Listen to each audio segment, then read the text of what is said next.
fame, followers, and a complete lack of self-preservation instincts. These influencers decided that a good video was worth any risk, and unfortunately, they were very, very wrong. From a man electrocuted while attempting a viral outlet challenge to a woman who attempted a weird online recipe that ended in the worst way possible. Welcome to Last Memories. I'm Timothy. It was April 12, 2018, in Chicago, Illinois. It was nighttime, the kind of Chicago night where the city hum fades once you get far enough from the main streets, where the only light comes from distant street lamps and whatever glow bleeds off the skyline. The location was a pair of abandoned buildings in an industrial stretch, side by side, separated by a narrow alley. The rooftops were flat, concrete-edged, and roughly 30 feet above ground level. The gap between them measured approximately 10 feet, not a distance you'd think twice about on flat ground, but 30 feet up at night with no safety equipment. 10 feet becomes a very different number. Jordy Gann was 26 years old. He worked at a warehouse. Long shifts, physical labor, the kind of work that wears your body down but doesn't ask much of your attention. His real focus was his stunt content. Around 4,800 followers, built mostly on rooftop jumps between abandoned or unsecured buildings. He had been doing this long enough to build a confidence that, in my opinion, had started replacing caution. The plan was a nighttime jump across the 10-foot gap with a fire element for visual effect. He set up a makeshift ramp using a flat wooden board near the roof's edge, then poured gasoline across the surface. The idea: ignite the ramp, run through the flames, clear the gap, land on the other side. Two friends were positioned on the opposite rooftop to film from different angles. I want to stop here for a second, because when I look at the setup, gasoline on a wooden surface you need to sprint across, the problem isn't just the fire, it makes the surface slick. And when your entire jump depends on traction in your last step, that changes everything. But nobody on that rooftop was thinking about traction. They were thinking about how it would look on camera. Jordy ignited the ramp. The gasoline caught quickly, flames spreading unevenly, rising about 2 to 3 feet high. The fuel pooled in patches, creating hotter pockets where flames surged higher and moved unpredictably, licking across the board in uneven waves and flaring without warning. In the dark, the visual was exactly what he wanted. He started his running approach. The rooftop was flat enough to build speed, and he needed a full sprint to clear the gap. From the footage, you can see him accelerating toward the edge, committed, no hesitation. Then he stepped onto the ramp. The gasoline had created a slick layer on the wood. His lead foot slipped forward, not dramatically, just enough to break his stride at the worst moment. His balance shifted. His trailing foot dragged through a concentrated pool of burning fuel. And this time, the contact didn't just disrupt his footing, it lingered. The heat caught along the fabric of his shoe and lower pant leg, sharp and immediate, enough to break his rhythm at the exact moment he needed control. Instead of planting cleanly, his step slid forward. The jump came early, off balance, underpowered. His lower leg struck the far edge of the opposite rooftop. The impact stopped his forward momentum instantly while the rest of his body kept moving. His weight carried over the edge, hands reaching out against bare concrete that gave nothing back. There was nothing to grab. But the critical moment wasn't the fall, it was the step before it. The fraction of a second where traction failed and there was no way to recover. He went over. The fall was approximately 30 feet into the alley below. His body rotated slightly during the descent, the brief flame along his lower leg still visible for a moment as he dropped, before striking the metal edge of a dumpster, then the ground. Both camera angles captured the entire sequence, the slip, the failed landing, and the drop that followed without interruption. The impact disrupted the burn immediately. What remained of the flame died out against the concrete within seconds. Movement stopped almost immediately after impact. His two friends descended and contacted emergency services. Jordy was pronounced dead at the scene. The official cause of death was multiple blunt force injuries consistent with the fall. Minor thermal damage was noted along the lower leg, consistent with brief contact with burning fuel at the point of takeoff. Investigators documented the use of accelerant as a direct contributing factor. The gasoline didn't just create the visual, it removed the one thing the jump depended on: traction. Jordy's friends uploaded nothing. The footage was seized, the accounts went dark, and 4,800 followers never saw the video he died making. What stayed with me wasn't the fall, it was the step before it. The moment where everything was already lost, and he didn't know yet. It was November 17th, 2014. The abandoned Bucharest office tower stood like a concrete tombstone against the gray Romanian sky, its broken windows staring blindly over the city. Mihai Popa adjusted his headlamp and checked his camera battery one final time before approaching the building's service entrance, unaware that his small urban exploration hobby would end in the building's darkest corner. Mihai worked night security at a logistics warehouse, spending his days sleeping and his evenings filming abandoned buildings for his modest channel. Unlike other urban explorers who broke locks or damaged property, Mihai prided himself on finding natural entry points and documenting hidden access routes that others missed. His background was purely civilian. No construction experience, no engineering knowledge, just curiosity and a cheap camera. He had successfully explored dozens of stairwells, rooftops, and empty factories around Bucharest, building a small but dedicated following who appreciated his respectful approach to abandoned spaces. Urban exploration requires navigating structures never intended for public access, often in complete darkness through buildings where safety systems have failed and maintenance stopped years earlier. Explorers rely on flashlights, sturdy footwear, and careful movement through environments where floor panels may be missing. Electrical hazards exist, and structural integrity is compromised. Mihai's equipment was basic: a headlamp, handheld camera, and work boots from his security job. He had no safety gear, rope, or emergency communication devices that experienced explorers typically carry. That evening, Mihai entered the tower through a service door broken open by squatters, the building's power completely cut for over 2 years. His camera captured the pitch-black interior as he navigated by headlamp, stepping carefully around missing floor panels and open utility holes.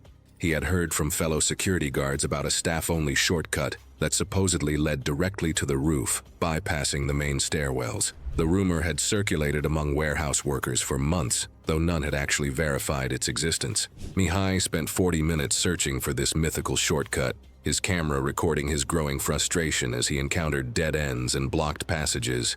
His headlamp briefly illuminated thick cables running vertically through the building's core, which he mistook for water pipes as he moved deeper into the building. The building's layout confused him. Doors opened to unexpected spaces, and the darkness made spatial orientation nearly impossible. At around 10 p.m., Mihai approached what appeared to be a standard doorway, likely assuming it led to a stair landing based on the building's symmetrical design. His camera captured him confidently stepping forward, explaining that he had finally found the access route. The doorway opened directly into an open elevator shaft, the doors removed during demolition years earlier. Mihai took a full step into empty air and fell several floors. The audio recorded a burst of rushing wind and clipped, distorted noise as he fell 11 stories, about 120 feet down the shaft, followed by a chaotic impact as his body struck the bottom. A squatter discovered Mihai's body the following morning and contacted police. Emergency responders required specialized equipment to extract him from the shaft bottom. The medical examiner determined that massive blunt force trauma caused immediate death. His skull fractured on impact, his spine catastrophically failed at ground contact, and internal organs ruptured from sudden deceleration. Mihai's family was shown controlled excerpts of the recovered footage by investigators, after which they removed his YouTube channel. Fellow warehouse workers later admitted the staff shortcut was entirely fictional, a persistent rumor with no basis in reality. It was April 7, 2015, in Tampa, Florida. A humid spring afternoon settled over a college campus as students returned to their dorms after afternoon classes. Inside a small second-floor room, blackout curtains had been pinned over the windows, and a ring light glowed against the far wall, turning the narrow space into a temporary filming studio. 22-year-old Brandon Morrison sat at a desk facing his camera, arranging a row of stimulant supplements across the surface. He was a small but growing fitness influencer who posted workout routines, fat-cutting experiments, and supplement reviews for an audience of just over 3,000 subscribers. His channel focused on endurance challenges and stimulant tolerance tests, content aimed at gym-focused viewers looking for extreme pre-workout results. Brandon had been lifting seriously for less than 2 years, but he posted daily updates, tracked his caffeine intake publicly, and frequently tested new energy formulas during late-night study sessions. In recent weeks, he had complained in videos about persistent heart fluttering and insomnia. which he attributed to exam stress and heavy training. He continued increasing his stimulant doses, claiming higher tolerance would translate into better workout performance and more engaging content. The video he prepared that afternoon was titled as a maximum pre-workout endurance challenge. On his desk were 8 high-stimulant energy drinks, 2 powdered pre-workout scoops mixed in shaker bottles, and several caffeine tablets. The goal was to consume all of them within 1 hour, and then attempt a filmed treadmill run to demonstrate the effects. The recording began with Brandon consuming the first energy drink and immediately following it with a scoop of powdered pre-workout. Within 15 minutes, he had finished 4 drinks and 1 full shaker. His hands began shaking visibly as he adjusted the camera and wiped sweat from his forehead, though the air conditioner continued running steadily. By the halfway point, his breathing had become shallow and rapid. His speech accelerated and his posture slumped forward as he struggled to stay centered in the frame. He paused briefly between drinks, massaging his chest and stretching his neck, then continued. 30 minutes into the challenge, Brandon had consumed 6 energy drinks, 2 full scoops of powdered pre-workout, and several caffeine tablets. His skin had turned pale and damp. The camera captured repeated muscle spasms in his forearms and shoulders as his coordination deteriorated. When he stood to prepare for the treadmill segment, he staggered, gripping the edge of the desk to remain upright. Shortly after resuming his seat, Brandon's head dropped forward, and his arms began jerking uncontrollably. He slid sideways from the chair and collapsed onto the dorm room floor. The camera continued recording as his body convulsed, then went still.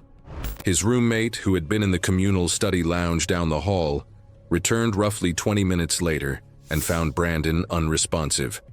Campus security and emergency medical services arrived within minutes and initiated resuscitation before transporting him to Tampa General Hospital. Despite prolonged cardiac intervention, Brandon never regained a stable rhythm. He was pronounced dead just over 2 hours after arrival. The autopsy determined the cause of death to be acute caffeine toxicity resulting in fatal cardiac arrhythmia.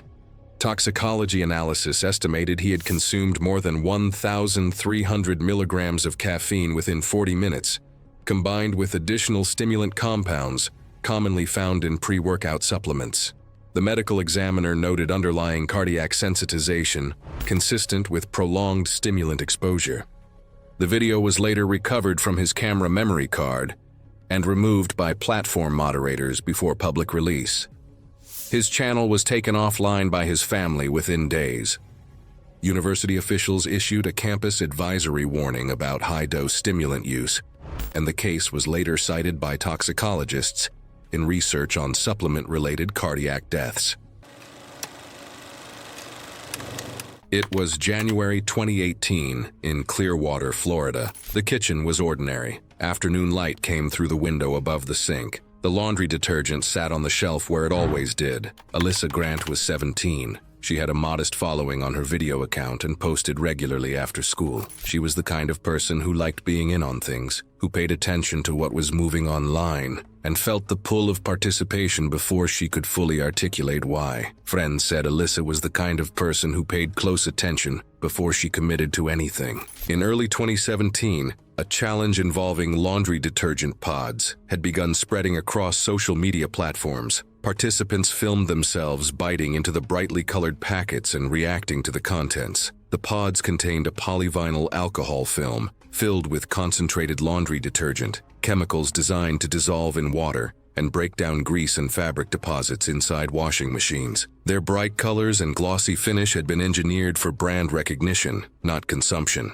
They were not food. They had never been designed to be handled the way the videos handled them. What the videos did not make clear was how many of them were staged. Some participants bit through the casing and immediately spat the contents out before the detergent reached the back of the throat. Others cut the recording at the moment of contact. The reactions looked genuine. The gasping, the recoiling, the exaggerated expressions, all of it read as real on a small screen. She had watched several of the videos more than once. She believed she understood how it worked. She set her phone against the fruit bowl on the counter and adjusted the angle. She took a pod from the container on the shelf and held it up for the camera. She looked at it for a moment. She laughed once, quietly, The way people do when they are about to do something they are not entirely sure about. Then she bit through the casing. The film dissolved faster than she anticipated. The detergent reached the back of her throat before she could react. Within minutes, she began showing signs of severe chemical poisoning. Her mother, in the next room, heard the sound of retching and came in immediately. She called 911 within seconds. Over the next 8 minutes, Alyssa's breathing became labored and her face grew pale. Paramedics arrived and began treatment in the kitchen before moving her to the ambulance. Alyssa was transported to the nearest hospital in critical condition. She died the following morning from complications caused by the ingested chemicals. In the months that followed, platform policies were updated to restrict challenge content of this kind. Manufacturers reformulated the pod casing to release a bitter taste on contact and added additional child-resistant packaging requirements. The changes came after hundreds of poison control cases had already been reported.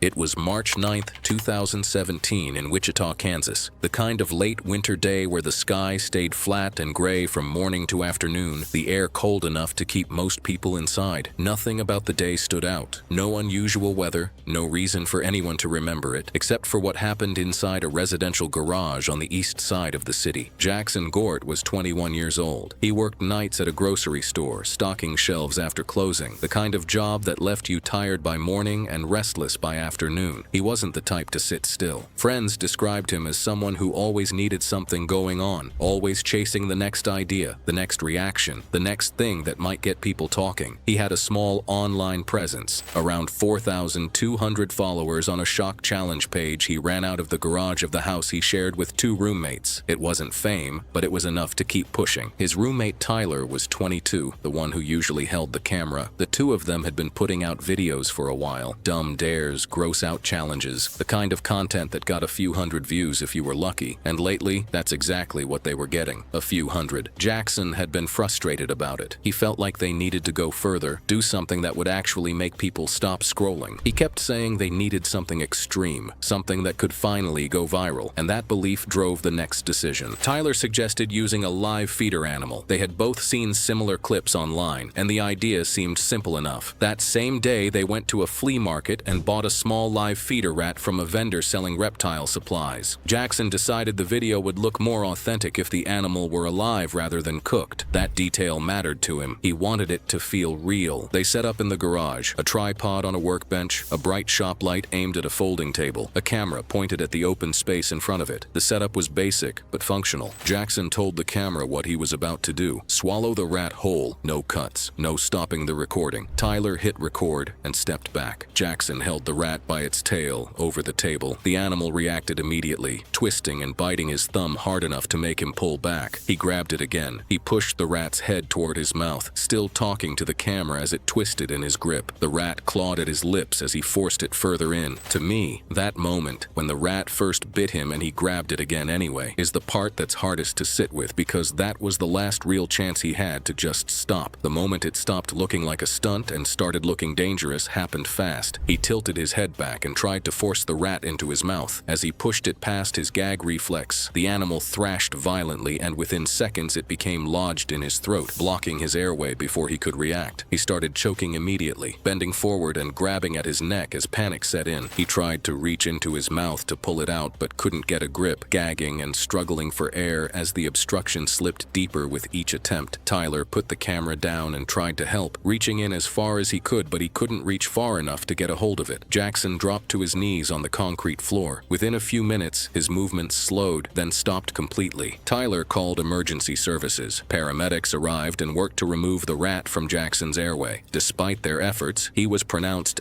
dead at the scene. He was 21 years old. The official cause of death was listed as asphyxiation due to airway obstruction. Investigators noted the camera had been recording the entire time and was still running when officers entered the garage. The rat and the camera were both collected as part of the report. There were no other witnesses beyond Tyler whose account matched what the footage showed. What the report couldn't capture, and what I keep coming back to, is how ordinary the setup was. A garage, a shop light, a camera on a tripod. Jackson wasn't reckless in the way people imagine. He was someone who wanted more views and kept pushing the line a little further each time until one afternoon the line wasn't there anymore. The channel never posted another video.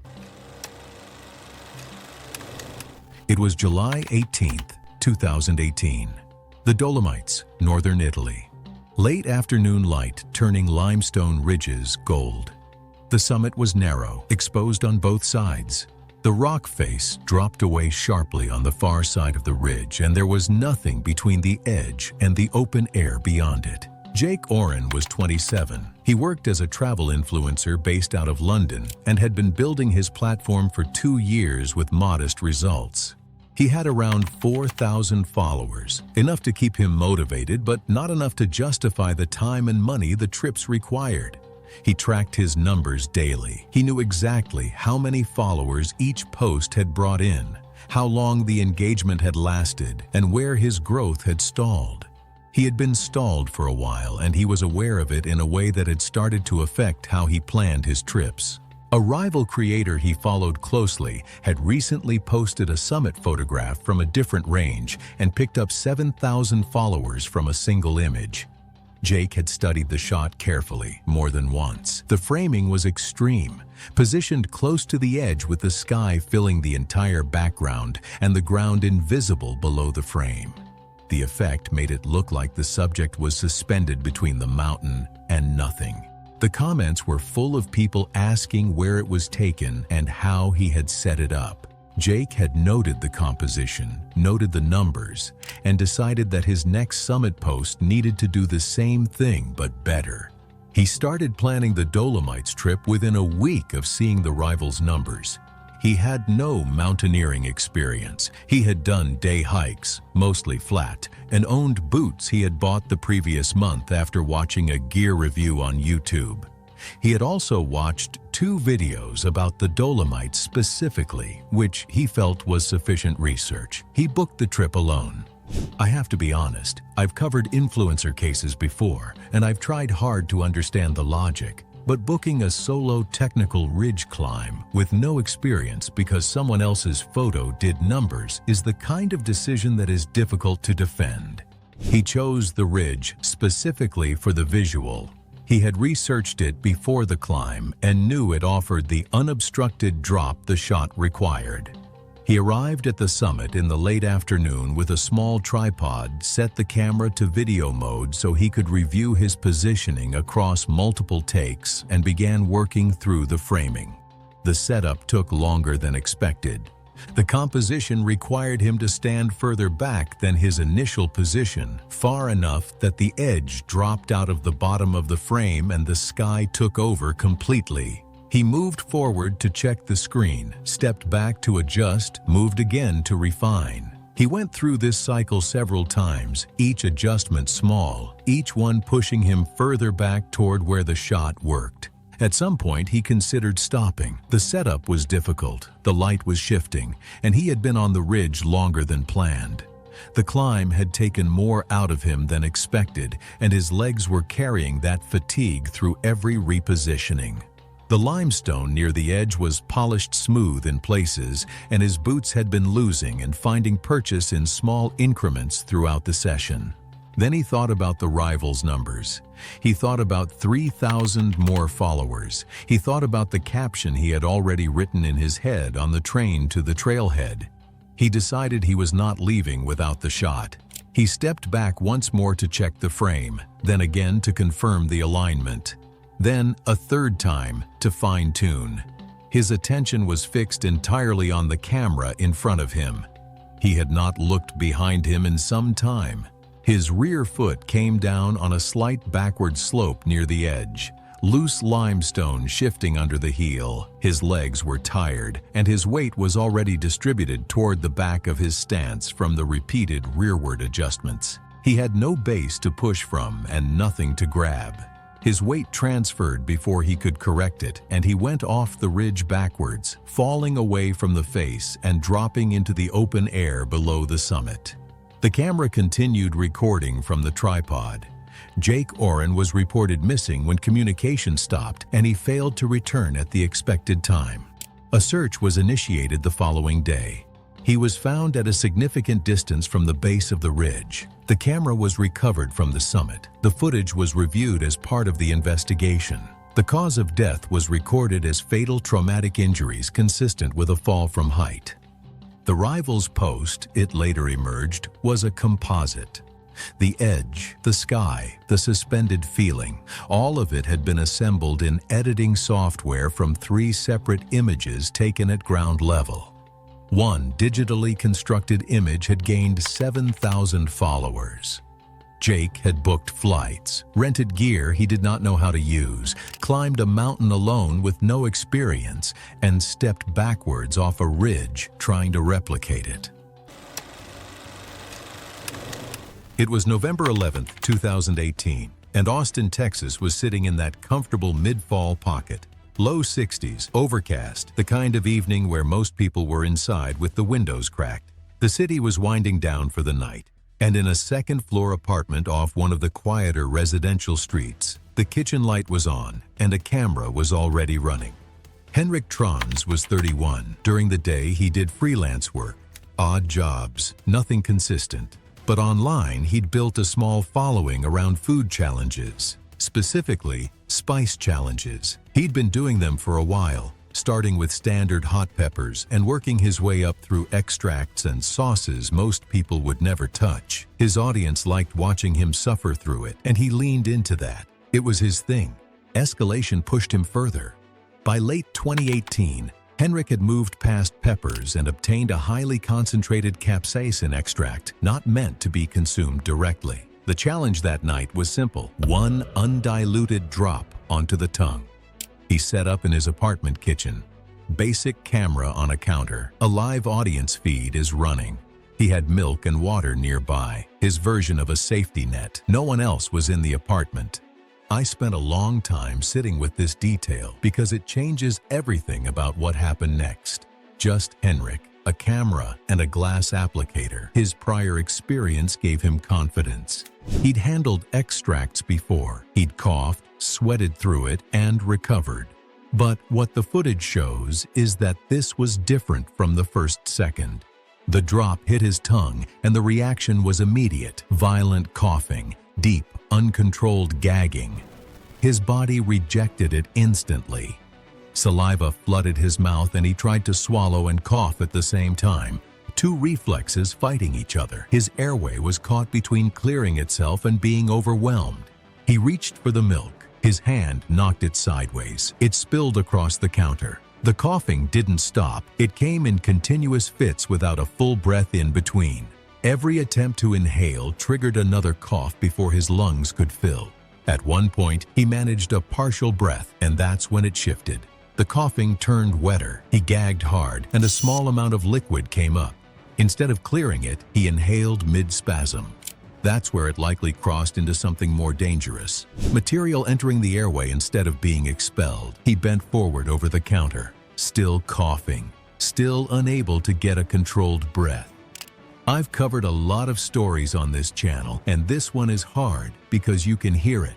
The sound of someone trying to breathe and just not getting there. There's a brief stretch where the coughing stops entirely, not because it resolved, but because the airflow stops. His coordination slipped, and his hands no longer gripped the counter properly. During one prolonged episode, he lost his balance and fell onto the kitchen floor. After the fall, there was no coordinated movement and no return to effective breathing. Emergency services were called by a neighbor who heard the commotion. By the time they arrived, Henrik was unresponsive. He was transported to the hospital but was pronounced dead shortly after arrival. Investigators reviewed the recording and documented a collapse during prolonged respiratory distress. No evidence of external injury. The cause of death was consistent with severe airway irritation with possible aspiration. The extract container was recovered and logged. I spent hours thinking about Henrik's case and kept coming back to the same thought. The way I see it, this is the most preventable death I've ever covered, and that's exactly what makes it so haunting. It was May 14, 2013. The afternoon air in Germany's Ruhr Valley carried the faint ozone smell that always lingered near the regional electrical substation. where massive transformers hummed quietly behind chain-link fencing. Tobias Engel, a 26-year-old electronics store clerk, stood at the perimeter holding his camera, watching his new quadcopter drone disappear behind the warning signs after clipping a transmission cable during what should have been a routine test flight. Tobias had been flying drones for 8 months, documenting his flights for a small YouTube channel focused on consumer electronics reviews. His day job at a regional electronics retailer gave him access to the latest drone technology, and he'd built a modest following among hobbyists interested in practical flight demonstrations. Electrical substations contain high-voltage equipment operating at thousands of volts, where transformers, switches, and transmission lines create invisible electrical fields capable of generating fatal arcs across several feet of air, requiring specialized training and protective equipment for any personnel access, with multiple redundant safety systems designed to prevent unauthorized entry into energized zones. That afternoon, Tobias was testing his drone's stability in windy conditions when it clipped a guy wire and crashed inside the substation's restricted area. Multiple warning signs in German and English clearly marked the area as extremely dangerous. Tobias positioned his handheld camera to document the recovery process, continuing to record the incident for his YouTube channel. He climbed the 8-foot chain-link fence despite clear prohibition signs. His camera captured him landing inside the restricted perimeter and moving among the industrial equipment while searching for his crashed drone. The substation's gravel surface was specifically designed to provide electrical insulation, but Tobias walked directly toward the high-voltage equipment without understanding the invisible danger zones surrounding energized components. His camera recorded the low humming sound of transformers and the crackling of electrical equipment as he moved deeper into the restricted area, following the path where his drone had fallen. And then disaster struck. Tobias stepped into the transformer's energized clearance zone near exposed high-voltage hardware. Without making physical contact, a sudden electrical arc bridged the air gap, creating a blinding flash that engulfed his upper body. The plasma reached extremely high temperatures capable of melting synthetic fibers in seconds, and his synthetic clothing began to char and ignite locally. He collapsed immediately as the electrical surge coursed through his body, causing cardiac arrest within seconds. The electrical arc had triggered automatic safety systems, but the damage was already complete. Security cameras later confirmed that no direct contact with equipment had occurred, and investigators determined the fatal injury resulted from an electrical arc within the energized clearance zone. A substation technician monitoring the facility's control room detected the fault at 2:35 in the afternoon and immediately called emergency services while activating lockout procedures. Paramedics arrived 18 minutes later, but were unable to enter the energized area until electrical crews confirmed complete power isolation 45 minutes after the incident. The autopsy revealed that electrical injury had caused immediate cardiac arrest. The massive electrical current had disrupted his heart's normal rhythm instantly, causing death within seconds. Severe electrical burns and charring covered his face and torso, though death occurred before these burns could cause further suffering. Authorities confiscated all footage as evidence for their investigation into unauthorized substation access. The incident became an anonymous cautionary tale in drone hobbyist forums, though specific details were never publicly released. It was July 22, 2015. And the moderate 74-degree summer evening in Seattle, Washington, created comfortable conditions for what would become a fatal strength training accident. The converted garage gym had been outfitted with professional-grade equipment, where increasingly ambitious powerlifting content was filmed for a growing online audience. Derek "Iron Giant" Martinez prepared for his heaviest bench press attempt yet, a 405-pound single rep that would establish him as a serious strength athlete among his peers. At 25, the amateur powerlifter had been creating strength training content for 13 months, building an audience of 6,800 followers who admired his rapid strength gains and his willingness to attempt near-maximal lifts without professional coaching or spotters. Derek worked as a software engineer while training 5 days per week, investing heavily in equipment and supplements that promised to accelerate his progress toward elite-level numbers. The 405-pound bench press represented a psychological barrier that Derek had been working toward for months, a milestone that would validate his training methods and attract attention from strength sports brands. Derek had successfully completed 385 pounds 2 weeks earlier, based on online strength calculators and forum advice from lifters who claimed similar progression rates. His training partner had canceled that evening due to a family emergency, but Derek decided to proceed with the attempt alone rather than delay the content he had been promoting to his followers for the past week. Derek typically performed his heaviest sets outside the safety of the rack to achieve better camera angles for his videos.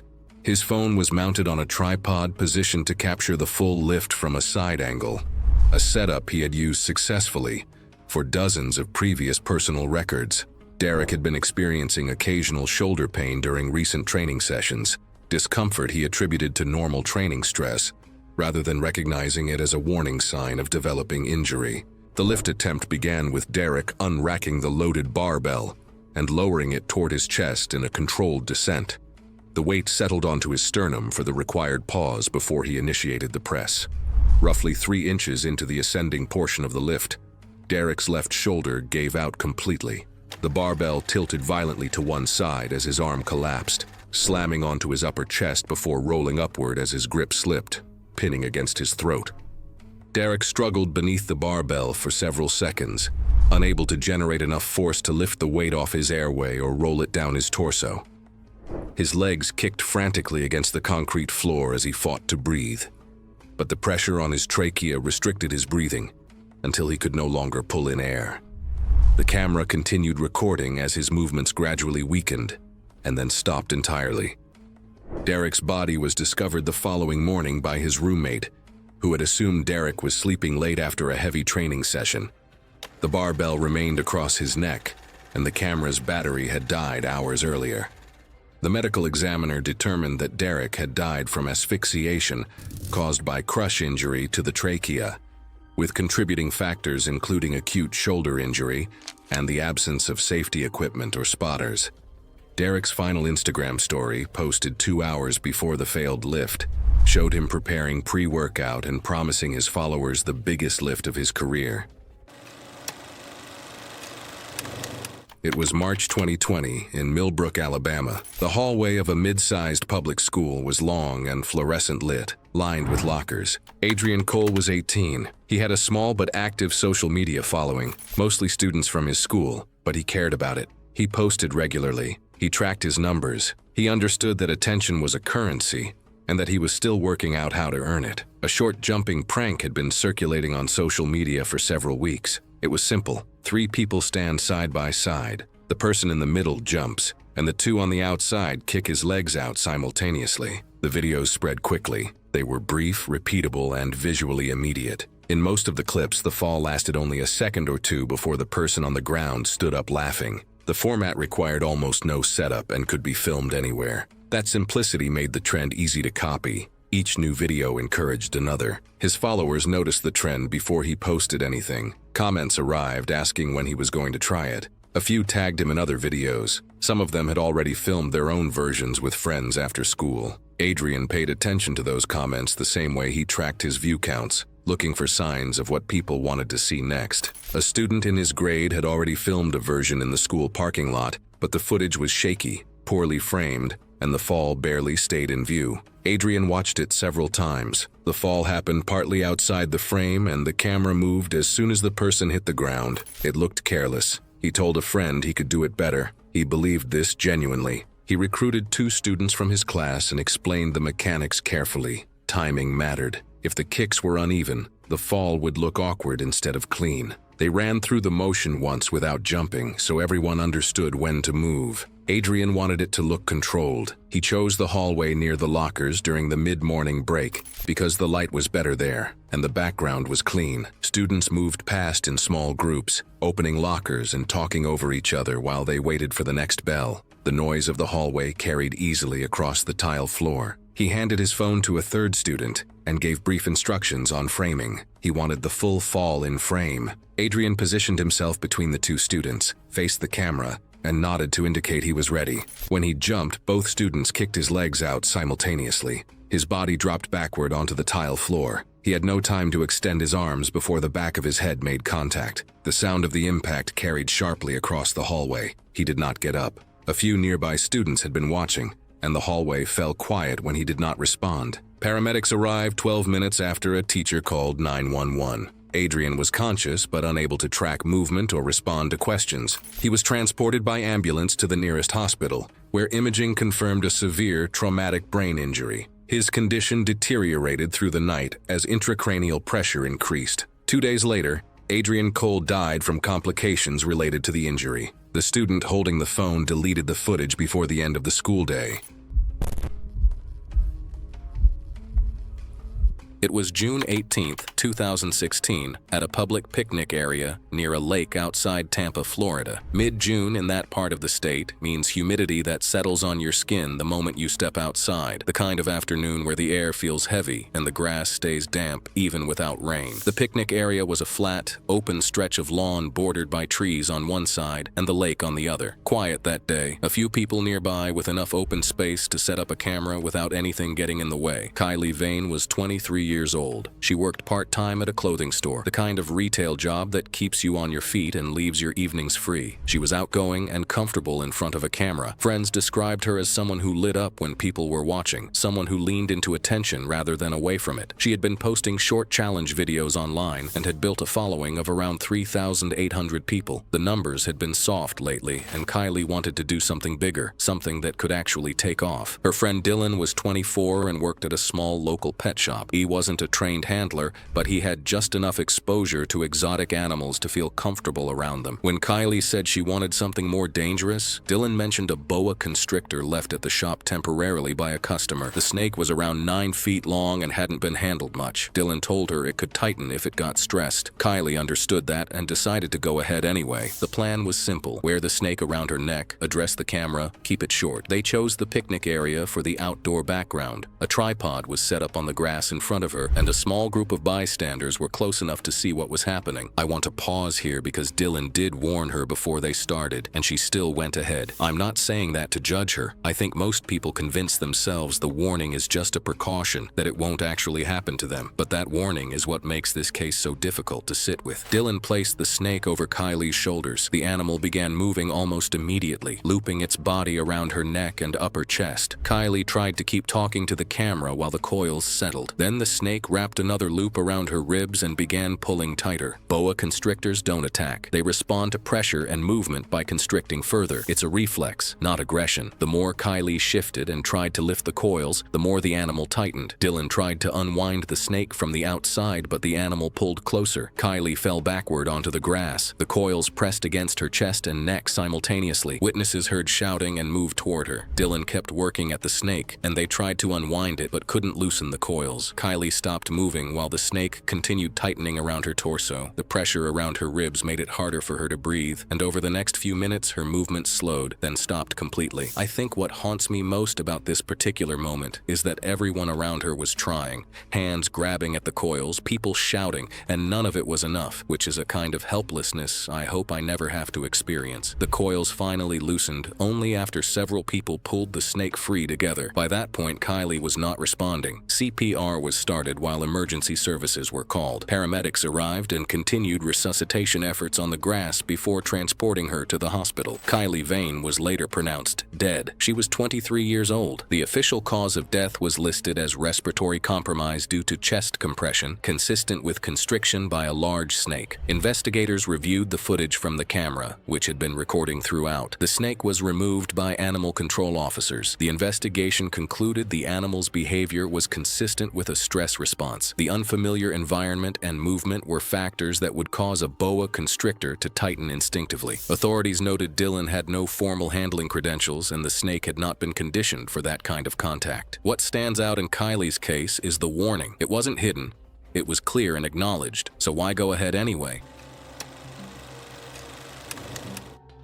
It was May 3rd, 2016, Phoenix, Arizona. A warm evening in the backyard of a rented house on the east side of the city. The yard was dry and open the way most Phoenix backyards are, enough space to set up a fire bed without it being visible from the street. Jordan Pike was 28. He ran a stunt-oriented content account with around 5,400 followers and had built his reputation on accepting challenges that most people would decline. He had been doing it long enough that his audience had come to expect a certain level of escalation from him, and he had come to expect it from himself. He preferred to handle problems himself, rarely sought professional help for anything, and trusted online tutorials over formal instruction across most areas of his life. That approach had served him well enough that he had stopped questioning it. When a dare came in from his audience with around $400 attached to it, he accepted it the same day without looking into it first. The dare was a firewalk. Jordan watched one tutorial before starting his preparation. The tutorial covered the surface concept, the idea that a properly prepared coal bed creates a thin layer of insulating ash that reduces direct heat transfer to the skin during a fast crossing. What it did not explain clearly enough was the preparation itself. Jordan used garden wood and lighter fluid, lit it, and waited approximately 20 minutes. The fire was still burning with visible flame in places when he assessed it as ready. The ash layer across the surface was thin and uneven. Partially burned wood remained present in sections. Hot spots were distributed across the bed in a pattern not visible from above. Jordan looked at it, decided it looked right, and took off his footwear. He began crossing while the live stream ran. The audience was watching and engaged, and the comment section was moving fast. The heat distribution across the bed was not uniform, and the areas his heel and the ball of his foot made contact with were among the hottest sections of the surface. The burns were immediate and deep, partial to full thickness at the pressure points. He felt it from the first step. He kept moving because he was on camera, and the audience was reacting, and stopping in the middle of a firewalk in front of 5,000 people was not something he was going to do. He completed the crossing and stood at the end of the bed. He felt it from the first step and kept walking.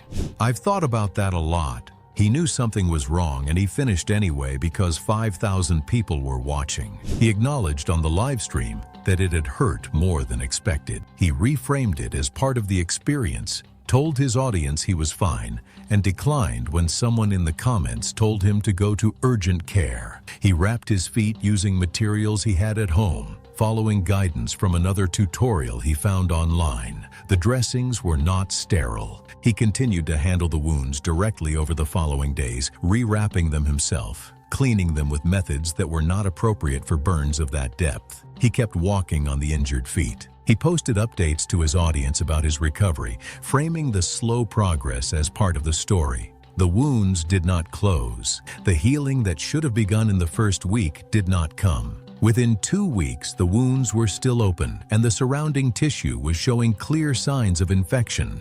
The infection worsened over several days. Jordan began running a high fever, and the following day he fainted at home. A housemate called emergency services. Paramedics arrived and assessed him. He was transported to hospital where the clinical team identified systemic infection consistent with sepsis. By the time he arrived, organ failure had already begun. The burns had created an entry point, and the 2 weeks of repeated non-sterile handling had allowed an aggressive infection to establish and advance well beyond what could be reversed in time. A proper firewalk uses hardwood burned down over several hours until the coals are fully formed, raked flat, and tested repeatedly before anyone crosses. The process is slow and deliberate, and the condition of the bed at the point of crossing is what determines whether it is safe. He didn't know this. Jordan Pike died from complications of infected burns and sepsis. He was 28 years old. The burns did not kill him. The way he treated them did. He posted recovery updates for 2 weeks. His audience watched the whole thing, and he kept framing it as a story with a good ending coming. The good ending didn't come. It was August 9, 2015, and the desert outskirts of Tucson, Arizona were doing what they always do in midsummer: baking. Triple digits had held steady all week, and even as the afternoon stretched toward evening, the ground still radiated heat. The landscape was flat, dry, and sparse. Low scrub, cracked dirt, and the kind of open emptiness that makes you feel like you're standing on another planet. About 20 minutes outside the city, a patch of cleared desert sat next to a parked car, a camera on a short tripod, and two people getting ready to film. Laura Boff was 26. She made wildlife content, not the polished nature documentary kind, but the up-close, hands-on, slightly reckless kind. She'd built a small following by putting herself in proximity to desert creatures most people avoid. Insects, lizards, small reptiles. She wasn't a biologist or a handler. She was self-taught, curious, and comfortable around things that made other people flinch. That combination got views. It also meant the challenges kept getting bigger. This one involved scorpions. The setup was a clear plastic box, roughly the size of a small storage container, filled with multiple live scorpions. These weren't random desert species. They were identified later as Arizona bark scorpions, a species known for medically significant venom. The plan was to place the box over her head and sit still for 60 seconds while they moved freely inside the enclosure. That was it. 60 seconds. She wore a loose shirt with an open collar, which left her neck and upper chest exposed beneath the box. Her assistant stood a few feet away, operating the camera. The scorpions were active. They'd been confined in a small space in desert heat, which is exactly the condition that makes them agitated and defensive. And the box was tight enough that once placed, there was leaving very little space between the animals and her skin. The camera was rolling when the box went on. The scorpions reacted immediately, scrambling across the enclosure and onto her skin. Within seconds, one stung just below her jawline. The footage shows a sharp flinch. Her head jerks sideways, shoulders pulling up. That single movement changed everything. In that space, sudden motion can trigger repeated defensive stings from multiple scorpions in close contact. The agitation didn't build, it spiked. The stings came in tight bursts, neck, chest, collarbone, one after another with no real gap. It stops feeling random almost immediately. It feels like she's stuck in it. The assistant's footage makes that clear. Her hands come up to grab the box, but something's already off. Her fingers don't close right. That loss of coordination is consistent with the effects of venom affecting muscle control, not just pain. Then she drops to her knees, and the worst part is the box doesn't fully come off. It shifts, but keeps contact. That means more stings, not fewer. For me, this is the moment it stops looking manageable. Once you're getting hit that many times that fast, it's not chance anymore. It's already out of your control. Her breathing changed before she fully went down. Shallow, uneven. Witnesses later noted excessive salivation and muscle twitching along her jaw and neck. Her movement slowed on the ground, becoming minimal with no clear recovery. The assistant pulled the box away, and the camera kept recording. Responders later noted signs consistent with severe systemic neurotoxicity or a rapid hypersensitivity reaction, both capable of compromising breathing without immediate treatment. The progression wasn't instant, but it was fast. Emergency responders documented multiple envenomation sites across her neck and upper chest, consistent with high venom exposure in a short window. No additional trauma was identified. The footage captured the full sequence: placement, first sting, escalation, and collapse. The remaining scorpions were cleared by local handlers. I honestly can't bear anything crawling on my skin, especially animals or scorpions, let alone that many. It was September 6, 2018. The late afternoon heat in rural Queensland hung heavy around the corrugated iron shed behind Aaron Carey's property, where he'd set up his camera equipment to film another snake handling demonstration. The eastern brown snake coiled restlessly in the plastic container beside him, its dark eyes tracking his movements as he adjusted the lighting for what would become his final educational video. Aaron had worked in pest control for 15 years, building a reputation for removing venomous snakes from residential properties across the region. The 38-year-old had a YouTube channel focused on teaching homeowners basic snake identification and safety protocols. Aaron's confidence came from years of successful removals, though his formal training was limited to a basic wildlife handling course completed a decade earlier.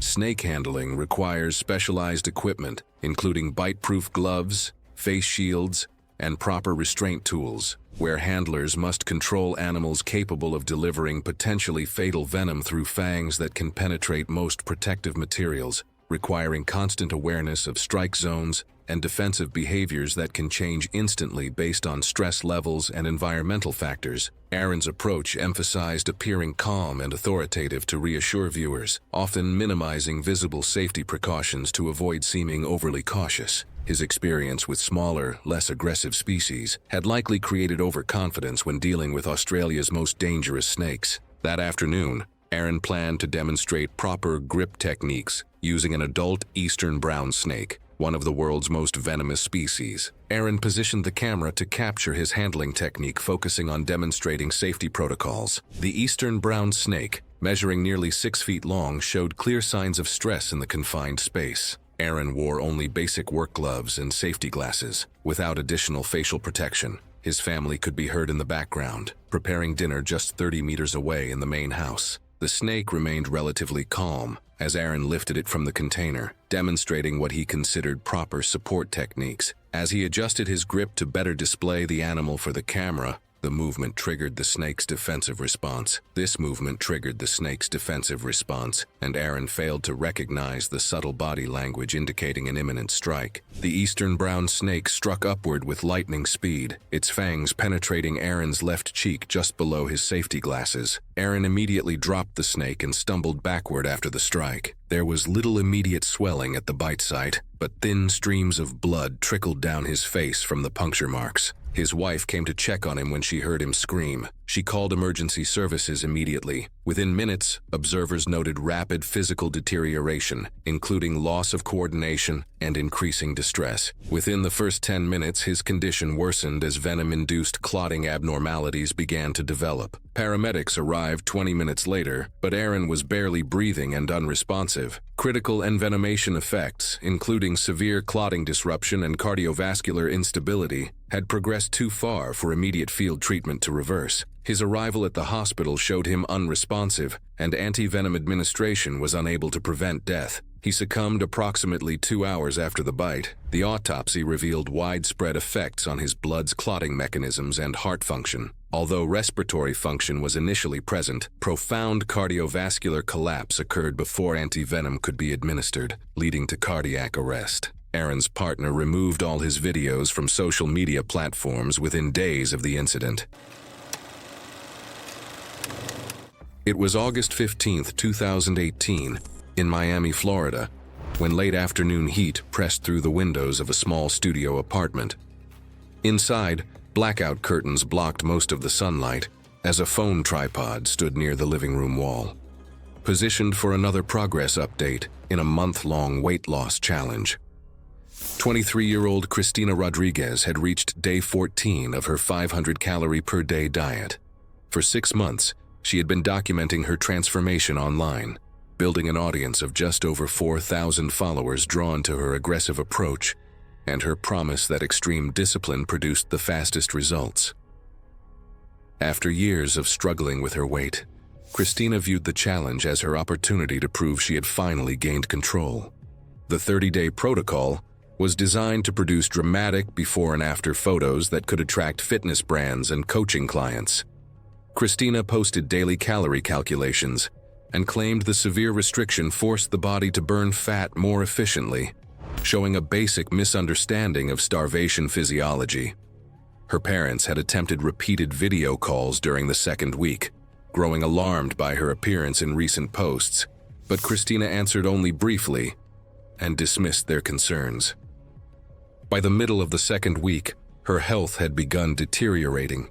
She complained of constant fatigue, thinning hair, and frequent palpitations, which she described to followers as normal adjustment symptoms.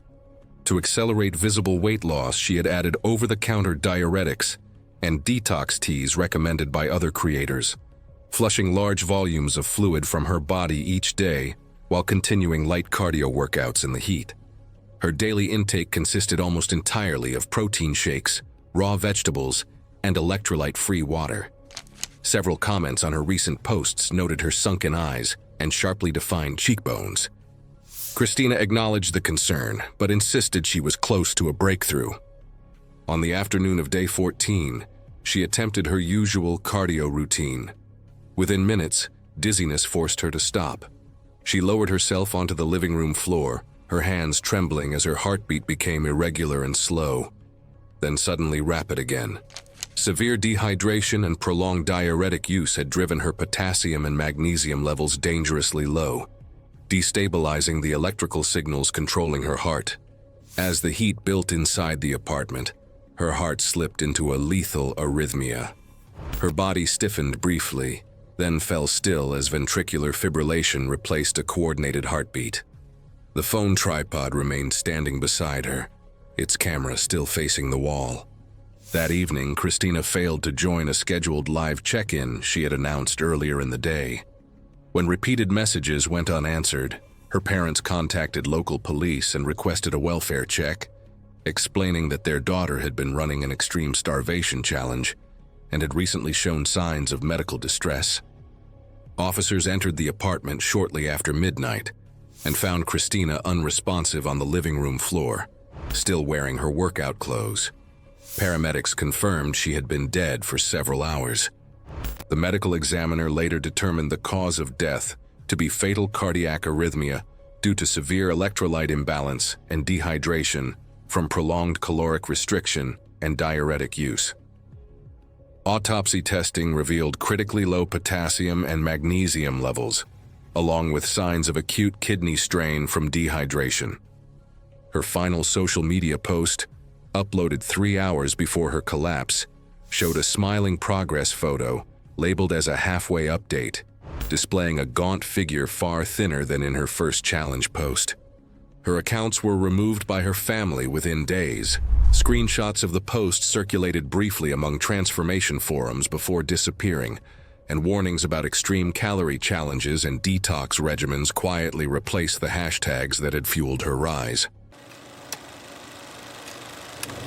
It was August 9th, 2018. The highway outside Clarksville, Tennessee was straight and open, lit well enough by passing headlights that Caleb believed he would be visible. Caleb Turner was 20. He worked part-time at a hardware store and spent most of his evenings on his phone. He had built a following of just over 4,000 across his video accounts. He posted stunts mostly, small things at first, harmless things by his own measure. The kind of content that got shares because it made people uncomfortable in a way they could not quite explain. He had learned early that discomfort moved better than anything else he tried. Friends said he was the kind of person who never believed something would go wrong until it did. A reckless road stunt had been spreading across video platforms for several weeks. It was straightforward. Lie across a lane of highway at night, film oncoming headlights approaching, and hold position until the car steered around you. The videos moved quickly. They were short, high contrast, and built around a tension that was difficult to look away from. The stunt depended entirely on assumptions about reaction time,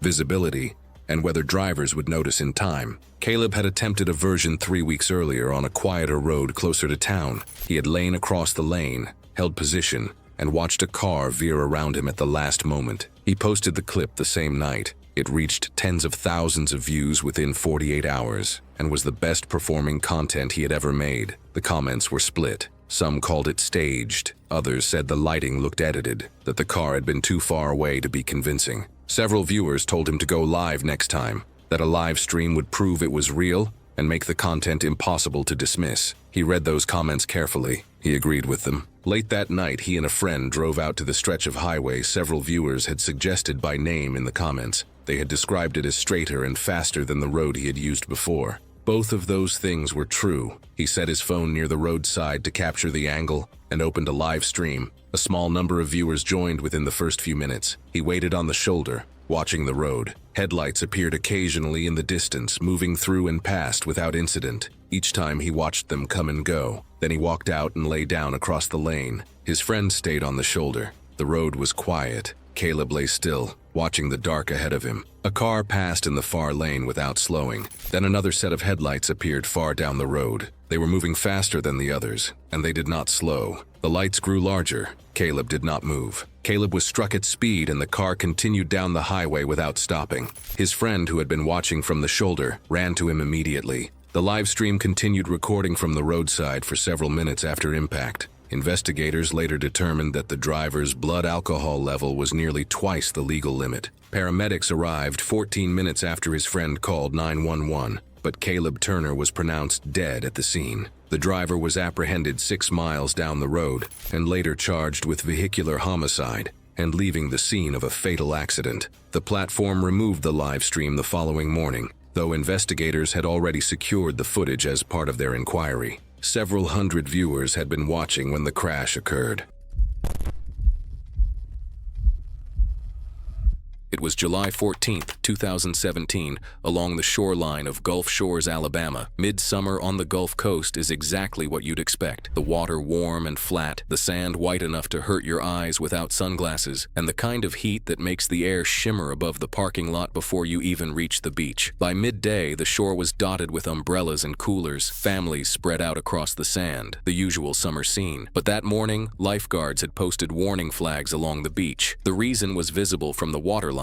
Jellyfish, large numbers of them, drifting in clusters just below the surface, close enough to shore that you could see them from the dry sand. Some were small and nearly transparent, others larger with long trailing tentacles moving slowly with the current. Soren Dwalt was 24. He drove a delivery route during the week, long hours behind the wheel with not much to show for it beyond a paycheck and sore shoulders. Weekends were when he felt like himself. He traveled when he could, usually short trips with friends, and filmed most of it for a small online following of about 3,900 people. Travel clips, challenge videos, the kind of content that lives or dies on whether something interesting actually happens. He was the type who said yes to things before thinking them through. That quality made him fun to be around. It also put him on this list. He had come to Gulf Shores with 2 friends for a few days of beach content. The trip was casual, no big plans, just sun and footage. When they saw the warning flags, Soren's reaction wasn't to leave, it was to stay. He told his friends that swimming through the jellyfish would make a better video than anything else they'd get that day, something that could actually take off. His friends set a phone on the sand pointed toward the water. Lifeguards had already told people to stay out until the jellyfish moved on, and several swimmers had turned back after seeing the clusters near shore. A few people standing near the flags even warned him it wasn't worth it. This one stands out because the danger wasn't hidden. It was floating in plain sight, marked with warning flags along the beach. This one sticks with me more than the others. He didn't misjudge the risk. He knew the warning and chose to ignore it because the footage mattered more to him. That's the kind of math I don't think I'll ever understand. Soren saw all of it and walked into the water anyway, wearing nothing but swim trunks. What happened next was witnessed by his friends and several people nearby. Soren waded in and swam toward a visible cluster near the surface. Within seconds, tentacles made contact with his arms and chest. He shouted and tried to push them away, but the more he moved, the more tentacles touched him. As he turned back toward shore, more tentacles wrapped across his neck, back, and shoulders. The stings were piling up fast. His strokes became uneven, then weak. His friends ran into the shallow water to reach him. They dragged him onto the beach. Red welts covered most of his upper body. He was breathing hard and shaking. Then his breathing turned shallow and uneven. Witnesses said he looked disoriented and struggled to breathe, consistent with a severe reaction to multiple stings, possibly allergic in nature. A small wave rolled over him while he was collapsing in the shallows before his friends pulled him fully onto the sand. He stopped responding. Lifeguards reached him within moments and began treatment. His pulse became irregular, and responders noted signs of a severe systemic reaction following multiple stings affecting his chest, neck, and arms. Oxygen and emergency medication were attempted on the beach, but his condition kept worsening. Emergency crews took over and transported him to the hospital. He went into cardiac arrest during transport after the reaction worsened, following the repeated stings and water inhalation. Soren Dwalt was pronounced dead at the hospital. He was 24. The official findings listed the cause of death as cardiac arrest following a severe systemic reaction to multiple jellyfish stings, complicated by water inhalation during the incident. Investigators confirmed warning flags had been posted and beachgoers told to stay out of the water. The phone his friends set up on the sand was still recording when responders arrived. What investigators could not confirm was whether Soren had a pre-existing allergy or whether the number of stings alone triggered the reaction. What they did confirm was that the stings were extensive and that once the reaction started, his condition deteriorated in only a few minutes despite rapid response from lifeguards and paramedics. It was November 14th, 2018, Manchester, United Kingdom. A Wednesday evening in a terraced house kitchen. The range hood above the hob had not been cleaned in some time, and the wooden cabinets above it sat close to the cooking surface with little clearance between them. Daniel Brooks was 34. He worked as a graphic designer during the day and posted short cooking videos in the evenings. He had around 3,800 followers and had built the account around visually striking content rather than precise technique. He was not a trained cook and did not present himself as one. What he understood about cooking he had picked up from watching other people and from trial and error in his own kitchen over the years. He had a good eye for what looked compelling on camera and had learned to optimize for that above most other considerations. The account had grown steadily, and he was looking for the kind of content that would push it further. The video he was planning that evening was a flambé. He had seen the technique done on several other accounts and understood the basic concept. You add alcohol to a hot pan, introduce an ignition source, and the flame rises dramatically and briefly before dying back down. The visual was exactly the kind of thing his audience responded to, and he had been thinking about attempting it for a few weeks. The larger the flame, the better the shot. He did not have a working understanding of how alcohol vapor behaves near a heat source or what happens when an open bottle is held in close proximity to an active ignition. He did not know that the danger in a flambé is not the pan, but the bottle. He knew that more alcohol would produce more flame and that more flame was what he was after. I want to be clear about something here. The flambé itself is not inherently dangerous when it's done correctly. He preheated the pan on the hob before filming and made sure the camera angle was set to capture the full height of whatever flame he produced. When he was ready, he poured a large quantity of cognac directly from the bottle into the hot pan, keeping the bottle in his hand over the pan as he poured. The alcohol spread across the heated surface and began vaporizing before the pour was finished. The concentration of vapor above the pan was significant by the time he introduced the ignition. The flame did not begin in the pan. It flashed back along the vapor trail toward the bottle opening while the pour was still happening. He reacted instinctively and jerked his hand back. The bottle tilted and burning alcohol spilled outward across the hob surface in multiple directions, spreading the fire well beyond the boundary of the pan. What had been intended as a contained theatrical flare became a broad burning surface across the top of the cooker. The sustained fire across the hob surface was large enough and close enough to the underside of the range hood to make contact. The grease residue on the internal surfaces of the hood had been accumulating for some time, and once the flame held contact long enough to heat it past its ignition point, the hood began to burn. The fire moved from the hood to the cabinet above it as the heat built and the flame found new fuel in the wood and the residue along the upper surfaces of the kitchen. By the time Daniel had processed the sequence of what had happened, the fire was established above the cooking surface and was no longer something he could address from below. He stayed at the hob longer than he should have, still oriented toward the pan, trying to manage the source of a fire that had already moved past it. The recognition that the situation had gone beyond the kitchen came later than it needed to. By then, the smoke had started. Kitchen fires involving grease and wooden surfaces produce dense, toxic smoke very quickly in a small enclosed space, and the kitchen was not large.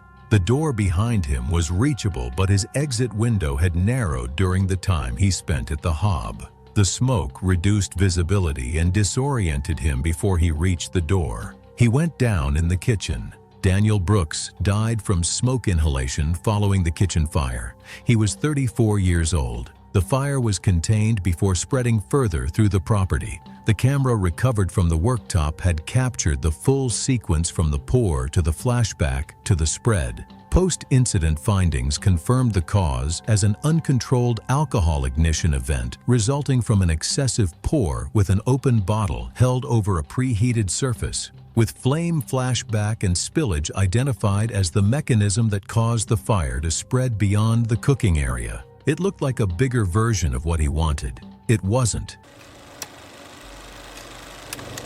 It was May 22, 2017, and rural Oklahoma was deep into late spring, warm, humid, the kind of afternoon where the air sits heavy and the sky stretches flat in every direction. Along a two-lane road cutting through open farmland, wooden utility poles lined the shoulder at regular intervals, their crossarms carrying distribution lines that hummed faintly in the stillness. No sidewalks, no fences, no warning signs at the base, just poles, wires, and empty road. This is where Dumbnesss decided to film. Dumbnesss was 22. He worked a labor job, physical, hands-on, the kind of work that kept him in shape but didn't pay enough to feel like a career. What he really cared about was parkour. He'd been practicing informally for a couple of years, teaching himself from videos and running routes through whatever structures he could find. He wasn't trained. He didn't have a crew or a gym. He just had a phone, a friend willing to film, and a habit of picking locations based on what looked impressive rather than what was safe. A lot of you asked about this after my last video, whether these creators ever scouted their locations beforehand. And the answer, at least in Dumbness's case, is no. He picked spots on the fly. That day, driving along the rural road, he saw the utility pole and decided it was the next climb. Tall, visible, good for content. His friend parked nearby and set up to film from below, capturing a full-body view looking straight up. No gloves, no harness, no insulation gear, nothing between his skin and whatever was at the top. The pole had metal staples embedded in the wood, maintenance steps used by line workers who climb with proper equipment and clearance protocols. Dumbnesss used them like a ladder. The footage shows him ascending steadily, hand over hand, foot over foot, moving with the kind of casual confidence that comes from someone who's climbed plenty of things and never gotten hurt. He reaches approximately 25 to 30 feet above the ground, roughly the height of a 3-story building, and shifts his position near the crossarm at the top. He adjusts his balance, planting his feet on the staples and straightening up. He doesn't touch the wire. That's the detail that catches people off guard. The footage shows his arm moving within inches of an energized distribution line, and an electrical arc forms between the wire and his arm before direct contact is made. At that voltage, the current doesn't need you to touch it. It jumps. His body stiffened immediately. Every muscle locked at once, the kind of involuntary contraction that removes all control. His grip held for a brief moment as current passed through, and visible burn points began forming at the entry area on his arm. Then his muscles released and his grip gave out. He fell straight down, 30 feet of open air between the crossarm and the hard-packed ground below. No branches, no wires in the way, nothing to slow or redirect the fall. His friend's camera captured the entire sequence in one continuous shot. The arc, the lock, the release, and the impact. There was no movement after he hit the ground. He was transported to the hospital but was pronounced dead shortly after arrival. The cause of death was determined to be high-voltage electrical exposure combined with blunt force trauma from the fall. The footage was later reviewed by investigators as part of the case. The utility area was temporarily restricted while the lines were inspected, and no damage to the infrastructure was found. And if Dumbnesss taught me anything, it's that sometimes the gap between this might work and the ground below you is even shorter than you think. It was August 3rd, 2017. The afternoon heat in Argentina's Pampas region had reached 38 degrees Celsius, causing the cattle at a nearby farm to cluster restlessly in whatever shade they could find. Diego Morales, a 29-year-old rancher, wiped sweat from his forehead as he positioned his camera on the fence rail, preparing to film another episode for his agricultural YouTube channel that had gained modest popularity among small-scale farmers. Diego had grown up on his family's modest cattle operation, learning traditional handling methods from his father and grandfather. After inheriting the ranch 3 years earlier, he'd started documenting cost-saving techniques and labor shortcuts that appealed to budget-conscious farmers across South America. His channel attracted viewers seeking practical advice for managing livestock without expensive equipment or hired help. Working with cattle means knowing how they behave, having the right pens and gates, and following safety rules. Handlers move animals weighing up to 1,200 pounds through narrow chutes and gates, using pressure points in their natural flight zones, while keeping clear escape paths and avoiding blind spots where panicked cows can seriously injure or kill someone. Diego tended to focus on speed and getting the job done rather than sticking to safety rules. often demonstrating techniques that experienced ranchers would consider reckless. His confidence, built from years working with mostly calm cattle, made him underestimate how dangerous stressed animals could be.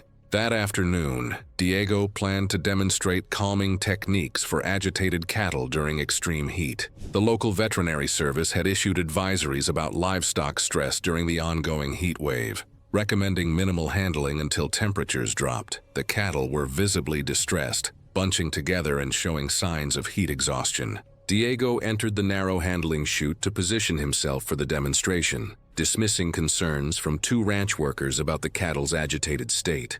The chute's gate latch was visibly bent and corroded, requiring extra force to secure properly. He waved off suggestions to postpone filming, relying on years of experience handling cattle and his confidence in understanding their behavior. The metal chute amplified the heat, and the confined cattle became increasingly agitated as Diego moved among them. His camera captured their heavy breathing and nervous movements as he attempted to demonstrate his calming technique. The bent gate latch, weakened by years of use and recent stress, began to give way under pressure from the restless animals. A 1,100-pound steer surged forward in panic, forcing the compromised gate open with explosive force. Diego was immediately knocked to the ground as the animal burst through, followed by 6 more cattle trampling over him in their desperate escape. Despite the sequence of trampling lasting only a few seconds, heavy hooves struck his chest and head repeatedly as he moved against the ground beneath the animals. The camera continued recording the partially obscured struggle, though much of it was blocked or jostled by the animals and dirt, making details difficult to discern. Ranch workers attempted to divert the remaining cattle, but Diego remained pinned under the animals. When the last steer finally passed, workers immediately pulled his motionless body from the chute. One worker called emergency services, while the other attempted basic first aid. The nearest hospital was 45 minutes away, and the ambulance didn't arrive until 40 minutes later. Diego had already succumbed to his injuries by the time workers extracted him from the chute. The autopsy revealed massive blunt force trauma as the cause of death. His chest cavity had been crushed, causing both lungs to collapse and preventing breathing. His liver had ruptured completely, resulting in fatal internal bleeding that would have killed him within minutes, even with immediate medical attention. Police confiscated the footage as evidence for their investigation into workplace safety violations. Diego's father dismantled the entire chute system the following week, unable to bear seeing the location where his son died. It was November 12, 2013, in Denver, Colorado, when a cool autumn afternoon settled over a quiet residential neighborhood. In the basement of a small rental house, fluorescent lights illuminated a home gym that had been converted into a private training space. A phone tripod stood beside a squat rack, positioned to record another session for a growing online audience. 26-year-old Marcus Sullivan was preparing to begin a new performance-enhancing protocol. For 9 months, he had been documenting his bodybuilding transformation, building a following of nearly 4,000 viewers who followed his rapid muscle gains and his unusually open discussions about anabolic drug use. Working full-time in IT support, Marcus trained twice a day and spent much of his disposable income on underground supplements that promised faster results than conventional cycles. In recent weeks, his content had shifted toward experimental compounds discussed in online bodybuilding forums. After completing several testosterone-based cycles, he decided to begin a research chemical protocol that had never been approved for human use, but was popular in certain performance circles. The compound arrived from an underground supplier in an unmarked vial with only a handwritten chemical abbreviation on the label. No dosing instructions were included. Marcus had already been experiencing health warning signs. During his previous cycle, his blood pressure had reached readings as high as 158/102. He had developed frequent headaches and occasional nosebleeds. Rather than seek medical care, he ordered blood pressure medication from the same supplier and adjusted the dose based on advice from anonymous forum posts. That afternoon, he measured out what he believed to be a beginner dose, approximately 1.5 milliliters, and injected the solution into his gluteal muscle. The actual concentration and purity were unknown. Within 2 hours, Marcus began to feel pressure building in the center of his chest. He continued training, reducing the weight on the bar and completing several light sets while filming. The discomfort worsened steadily, spreading into his left shoulder and down his arm. He sat on a bench between sets, breathing shallowly, assuming the pain was muscular strain. By the third hour, nausea developed and the pain radiated into his jaw and neck. Sweat soaked through his shirt despite the cool basement air. He tried to stand, but dizziness forced him back onto the bench. His heart began beating irregularly, alternating between racing and sudden pauses.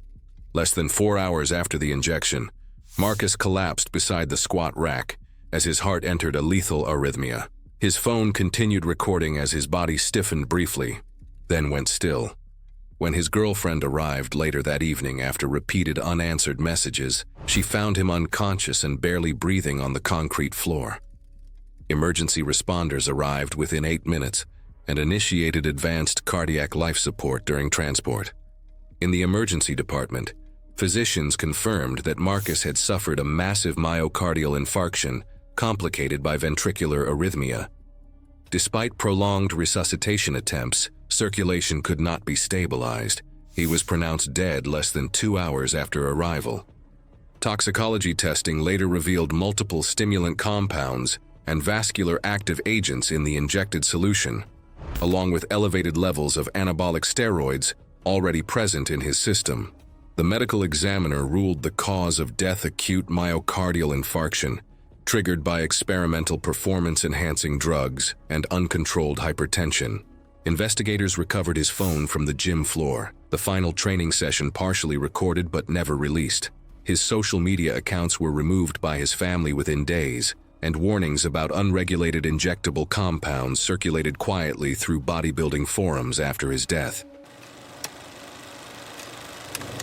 It was June 21st, 2018, in the highland interior of Iceland. The canyon was narrow and basalt-walled, carved by centuries of water through volcanic rock. There were no trail markers, no signs, and no footprints beyond her own. At the end of the canyon, a waterfall dropped into a dark pool before continuing downstream. Cassie Rowan was 24 and worked remotely as a graphic designer. The freedom allowed her to travel frequently, and she had spent 2 years building a travel account focused on remote locations. Her content centered on finding places few creators had photographed. For 3 weeks, she had been traveling through Iceland. After covering much of the southern coastline, she began moving inland toward more remote terrain. The canyon came from a suggestion offered by a local guide she met near Vik. It was not listed on common travel maps, and there was no formal trail leading to it. Cassie reached it after hiking for nearly 2 hours across uneven ground. When the canyon opened in front of her, she immediately understood why it had rarely appeared online. The waterfall was partially hidden by the rock walls, and the light inside the canyon changed quickly depending on the angle of the sun. For creators trying to post something new, the challenge was not only reaching places like this but capturing an image from an angle few others had attempted. A narrow rock shelf ran beside the falls, wide enough to stand on but close enough to frame the waterfall. Cassie tested the footing and checked the angle, but the afternoon light was wrong. She left the canyon planning to return early the next morning. Overnight, steady rain moved across the highlands. Cassie returned to the canyon shortly before 8 the next morning. She carried the same tripod and camera she had used the day before and positioned them facing the waterfall. The rock shelf looked unchanged, but basalt absorbs and holds moisture differently than many other types of stone. The surface that had felt stable the previous afternoon was now coated in a thin film of water. She stepped onto the ledge and adjusted the frame through the camera. The tripod remained positioned near the edge of the canyon floor, recording the scene. Cassie shifted her footing and moved slightly left to correct the angle. The camera captured her stepping forward and repositioning herself on the narrow shelf. A moment later, she slipped out of frame and into the pool below the falls. The tripod remained where she had placed it, and the camera continued recording the waterfall until the battery failed. When Cassie did not return to her guest house that evening, the owner contacted the local emergency line. Her rental car was discovered the following morning parked near the gravel road that led toward the canyon. Search and rescue teams followed the trail on foot and reached the waterfall by mid-morning. The tripod was still positioned near the edge of the canyon floor. Investigators reviewed the camera recording at the site to determine what had happened and to confirm that Cassie had been alone. The footage showed her stepping onto the rock shelf, adjusting her position, and disappearing from view. Search teams located her body downstream later that afternoon, Cassie Rowan was pronounced dead at the scene. The medical examiner later ruled the cause of death as drowning following an accidental fall from the ledge beside the waterfall. It was October 6, 2018, above Provo Canyon, Utah. Early October in the Wasatch Range is one of those stretches where the mountains look almost unreal, the aspens turning gold against dark ridgelines, the air thin and cool at elevation, the kind of day that pulls people outdoors, whether they have a plan or not. The launch point above the canyon was a grassy slope that dropped steeply toward a rocky valley below, with a clear view of the ridges to the south and the canyon floor far below. The area was known locally for paragliding. Most of the people who used it had training. Lennon Spoff didn't. He was 27, worked at a warehouse 5 days a week, and lived for the weekends. That's when he'd head into the mountains around Provo with a camera and come back with something to post. Hiking, climbing, scrambling up ridgelines, anything that looked good on a screen. He had about 4,100 followers, and while that number wasn't growing fast, it was enough to keep him motivated. People who knew him said he had a restless energy, the kind of person who measured a good weekend by whether he had footage worth uploading, something that could actually take off online. I think that's what makes this one hard for me. He wasn't reckless out of stupidity, he was reckless out of hunger. So when a friend offered to lend him an older paragliding wing and harness, Lennon didn't hesitate. He had never taken a single lesson, never launched, never even sat in a harness off the ground, but he had watched enough footage online to feel like he understood the basics: how to lay out the wing, run into the wind, pull the brake lines. That secondhand confidence is something I've seen in almost every case like this. Watching someone do something well on a screen can make you believe you understand it. You don't. 2 friends came with him to the launch point that afternoon. Wind had picked up since the morning but was still steady enough that experienced pilots were flying. Lennon strapped into the harness and mounted his phone to his chest. He wasn't just filming, he was live streaming it, letting his followers watch the whole thing happen in real time. That detail sticks with me because it meant what happened next had an audience that couldn't do anything to stop it.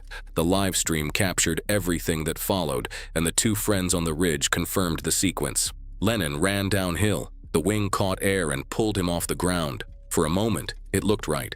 Then the glider started tracking sideways instead of straight out over the canyon. He overcorrected and pulled one brake line too hard. The wing tilted. A gust caught the canopy unevenly and one side folded inward. Not a full collapse, but enough. The lift died on that side and the whole system dropped. There was no room to recover. He was only about 30 to 40 feet above the rocky slope below the launch, still close to the mountain, and gaining almost no altitude when the wing failed. He dropped onto exposed rock on the slope below the launch, striking hard and tumbling several feet before stopping. The wing settled over him a moment later. His friends scrambled down the trail. The live stream was still running. Viewers were still connected. By the time anyone reached him, he wasn't moving. There was nothing they could do. The fall was short, but the impact was enough. Rescue crews reached the site and confirmed Lennon Spoff was dead. He was 27 years old. The equipment was collected and inspected. The wing and harness were older, but showed no mechanical failure.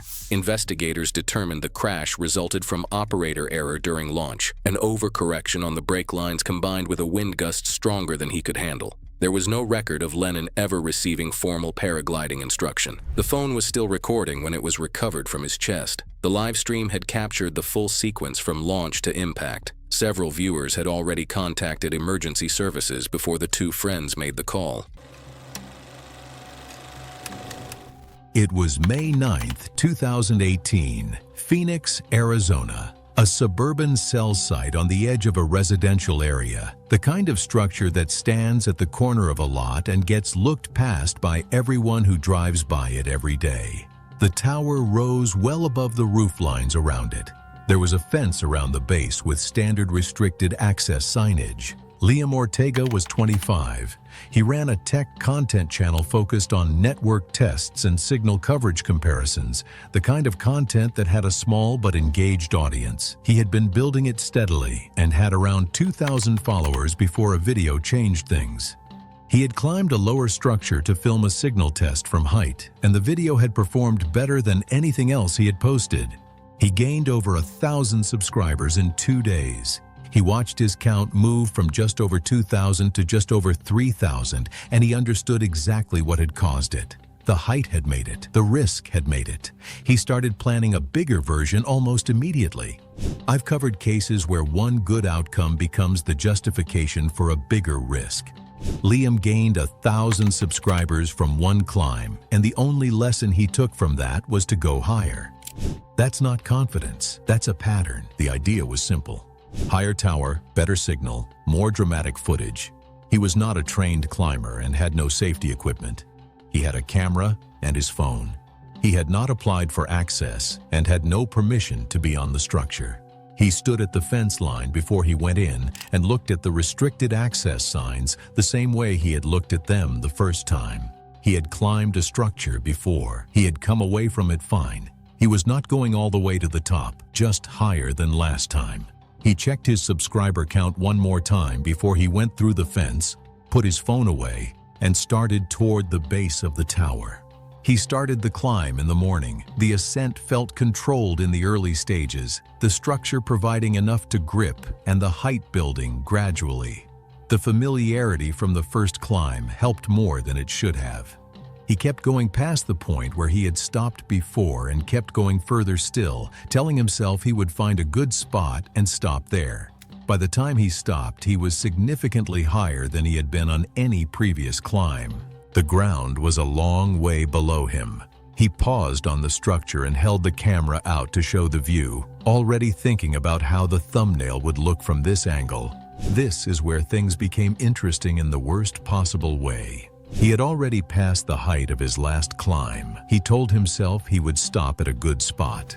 A good spot kept moving further up. He shifted his body to angle the shot downward, rotating slightly to get the frame he wanted. His attention moved from the structure to the screen. His footing had been stable before the repositioning, and he did not register the change in his stance as a problem until it was already a problem. One foot lost its placement during the rotation. There was no harness, no line, nothing attached to the structure that could have held him. Once the balance was gone, there was nothing to recover it. He fell from the tower. The drop from that height onto the ground below was not survivable. The impact was immediate and the injuries were catastrophic. He did not move after he landed. The camera fell with him. The site was quiet for the rest of the morning. No one had seen him go in, and no one was scheduled to be there until later. The tower stood the way it always stood, visible from the road, unremarkable to anyone passing. Nothing about the exterior of the site indicated what had happened inside it. A maintenance technician arrived in the afternoon for a routine inspection. He came through the gate, began his approach toward the base of the structure, and found Liam on the ground. He called emergency services immediately and stayed at the scene. Paramedics arrived, but there was nothing to do. Liam Ortega was pronounced dead at the scene. He was 25 years old. The cause of death was traumatic injuries consistent with a fall from height. The investigation confirmed the climb had been made without authorization, without fall protection, and without any form of supervision or safety equipment. The camera was recovered near where he was found. The first video worked better than anything he had done, so he went higher to do it again.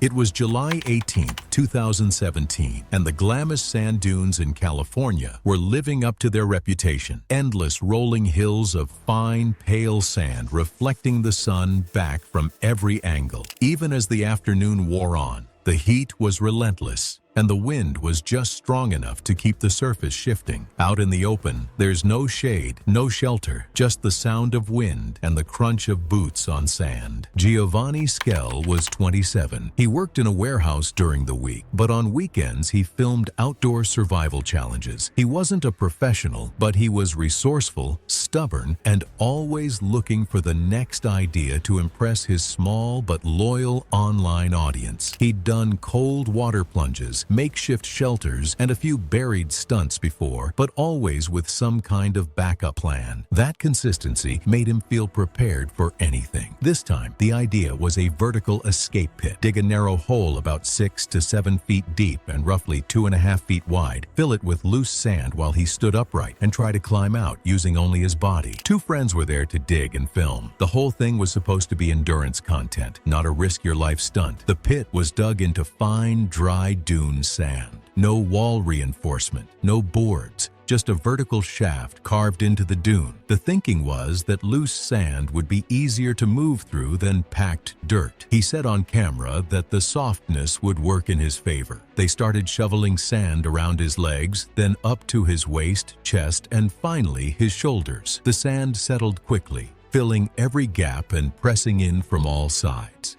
I actually visited Dumbnesss a few years ago, and I remember how deceptively heavy that sand feels when you try to move through it. It's nothing like the beach. It's dense, and it shifts under your weight in a way that makes every step a struggle. Watching the footage, you can see Giovanni's confidence at first. He flexes his arms, tries to wiggle his legs, but as the sand rises, his movement gets more limited. By the time it's up to his neck, he's basically locked in place. Every exhale lets the sand settle tighter around his chest and abdomen. He tries to push upward, but the sand absorbs the force. His chest expansion becomes visibly limited. Breathing gets shallower, shoulders barely moving. The friends keep filming, encouraging him, but the tone shifts as it becomes clear he's not making progress. He starts to lean forward, trying to shift his weight, but the sand presses in harder. Breathing gets faster and more shallow. No panic, just a slow realization that he can't get enough air. His movement slows, becoming minimal with no clear recovery. He's still upright, but the sand is holding him in place. His friends start digging immediately, but every shovelful they remove is replaced by more sand collapsing into the pit. Several minutes passed without a successful extraction as the sand continued collapsing inward. Extraction is delayed by the unstable walls and the sheer volume of sand flowing back in. When responders finally reach him, there's no visible breathing or movement. The cause of death was determined to be compressive asphyxia due to external pressure preventing chest expansion. No other trauma, no injuries beyond compression marks left by the sand. The pit itself is partially collapsed, unstable even during recovery efforts. I spent 3 hours researching this, and what I found shocked me. There are dozens of cases where people underestimate how quickly loose sand can trap and suffocate someone. It's not dramatic, it's just physics. And in Giovanni's case, it was a situation that turned into a trap before anyone realized what was happening. It was January 22, 2016. The Atlantic swells hammered Portugal's coast with relentless fury, sending massive waves crashing against Nazare's famous jetty.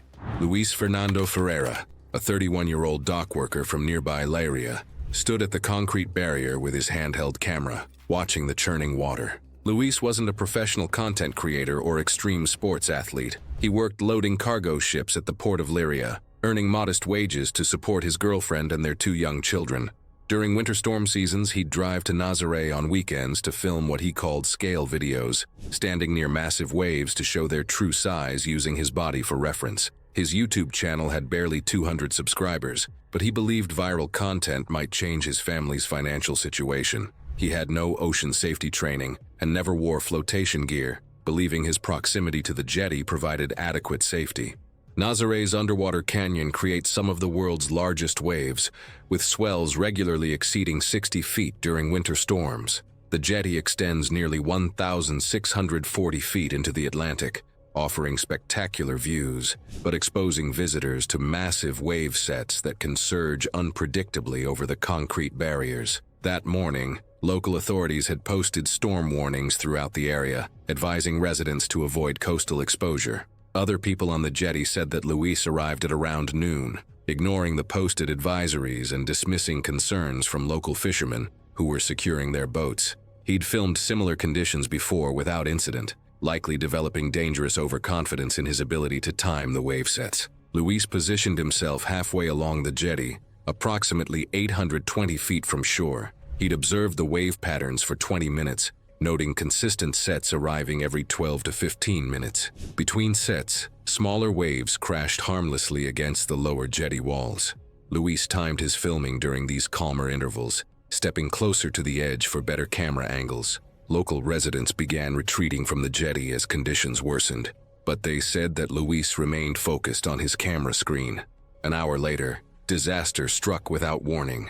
An unusually large outlier wave within a powerful set, significantly larger than the previous waves, surged over the jetty with devastating force. The wall of water lifted Luis completely off his feet, slamming him sideways into the concrete barrier with bone-crushing impact. Witnesses from shore watched in horror as his head struck the jetty edge, his neck and upper body forced violently backward by the impact. His camera plunged underwater, capturing chaotic, low-visibility footage. The massive wave dragged Luis's unconscious body against the rough concrete for several seconds before pulling him into the churning Atlantic. 3 fishermen who witnessed the accident immediately called emergency services, but the violent conditions prevented immediate rescue attempts. Maritime police arrived within 20 minutes, but Luis had already disappeared beneath the surface.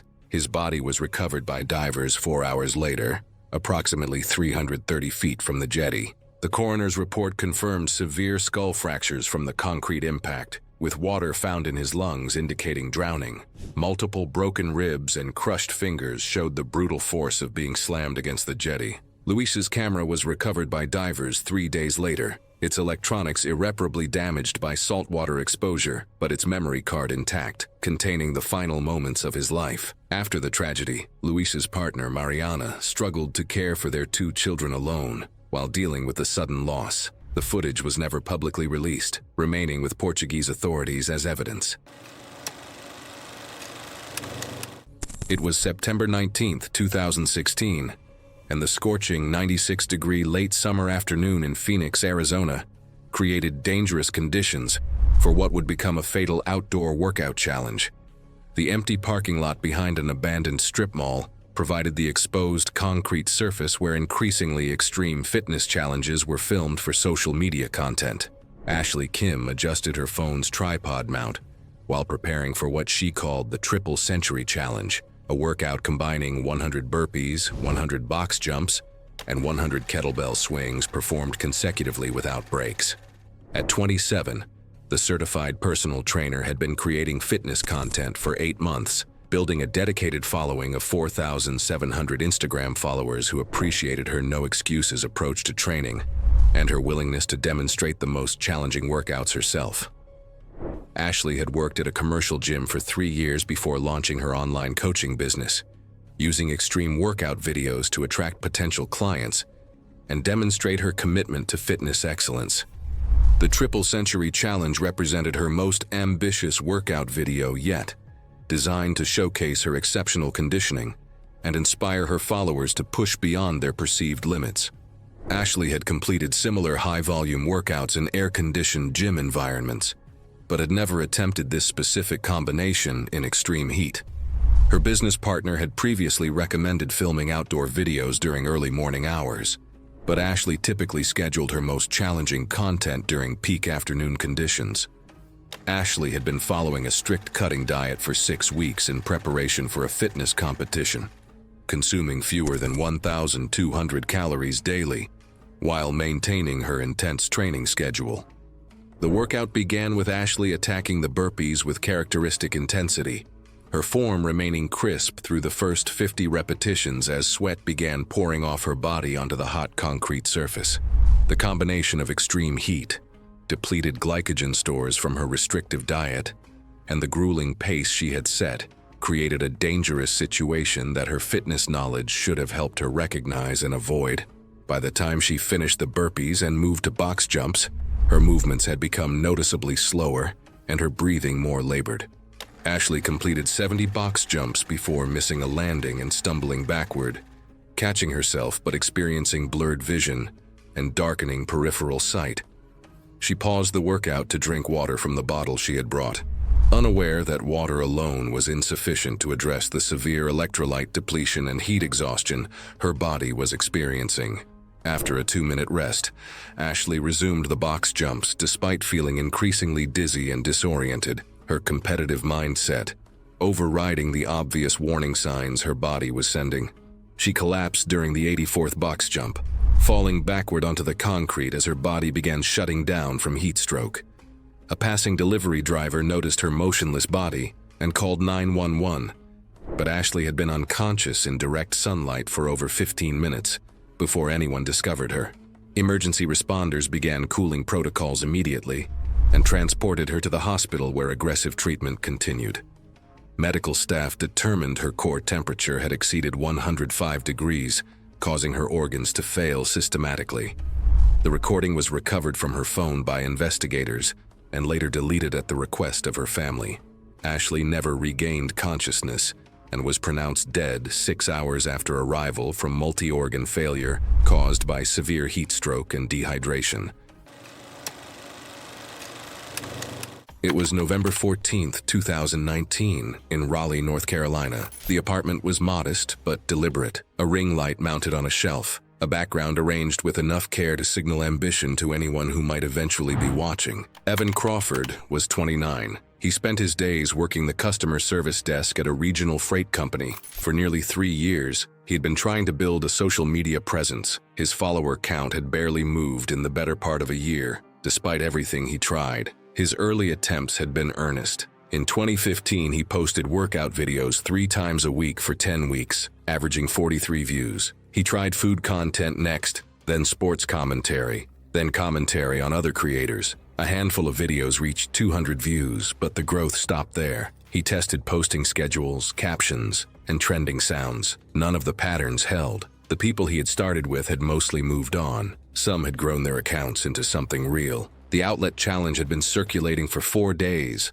when Evan decided he was going to film it. The premise was simple. Slide a phone charger partway into a wall outlet, leaving the metal prongs exposed, then drag a coin across them to create a burst of sparks. The clip spreading online made the result look dramatic, but harmless. Several creators had posted versions that gathered tens of thousands of views within days. Evan studied the videos the way he always studied content that was working. He watched the framing, the pacing, the casual confidence the creators projected for the camera. Nobody in any of the clips appeared to be hurt. The sparks flashed brightly for a second and the video ended. He told himself the risk was minimal. The worst outcome he imagined was that the sparks would not look impressive enough to upload. He positioned the tripod in front of the outlet near his desk and set his phone to record. After checking the framing, he picked up the charger, faced the camera, and gave a short introduction. The ring light hummed softly in the corner of the room. He slid the charger partway into the outlet and held a quarter between his fingers. The phone's recording timer was already climbing upward. He moved the edge of the coin toward the exposed prongs. The moment the coin bridged both prongs, the circuit closed.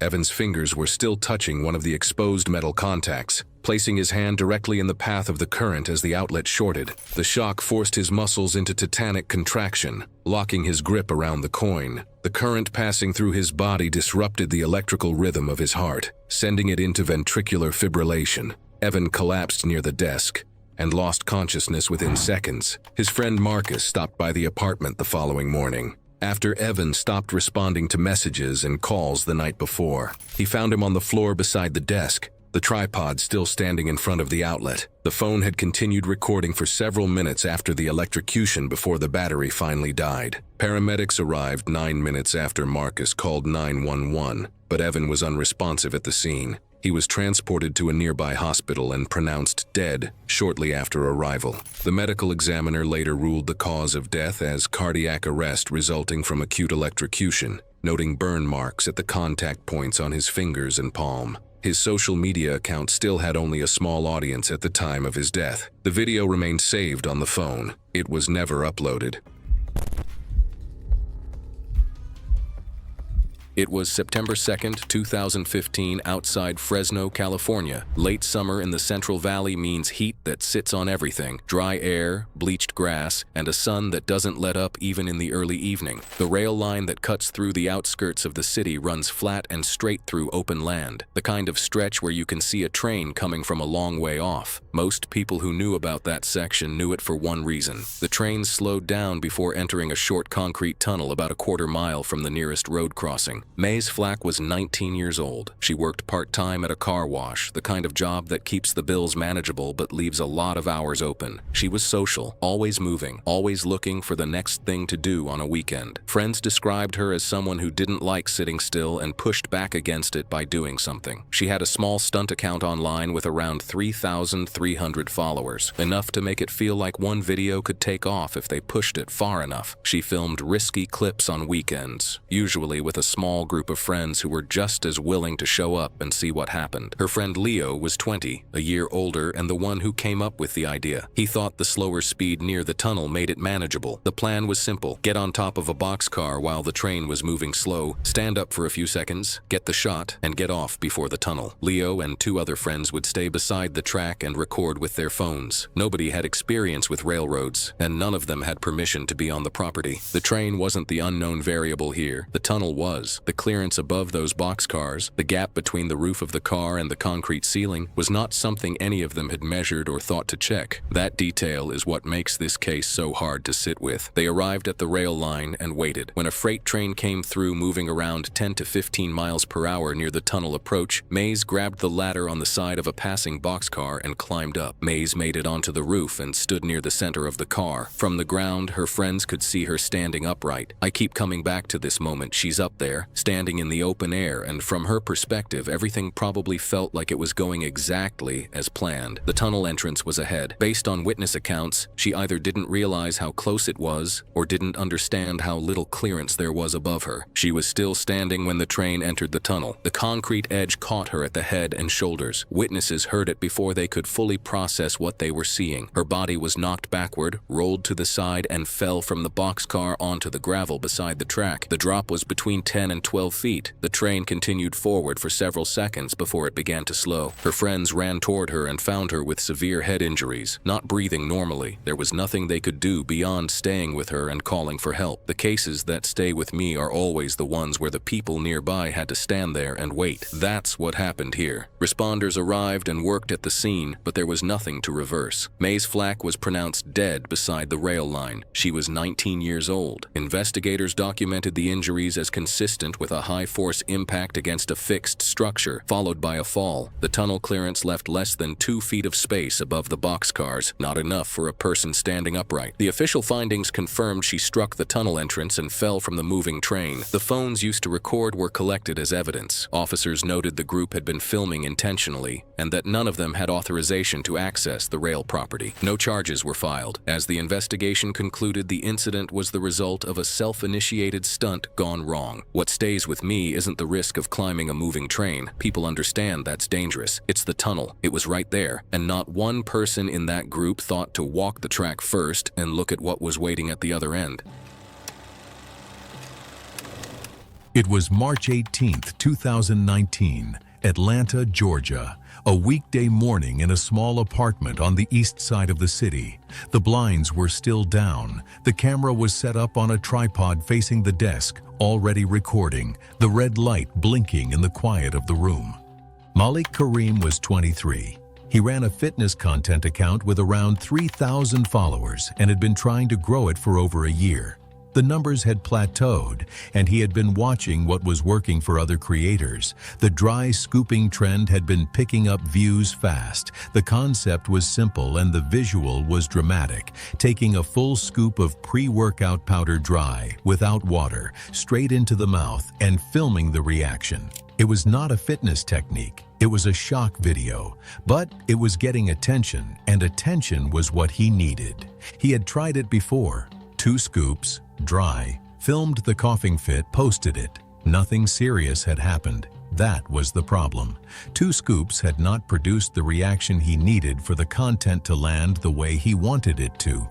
He decided to do 4. I want to be clear about something.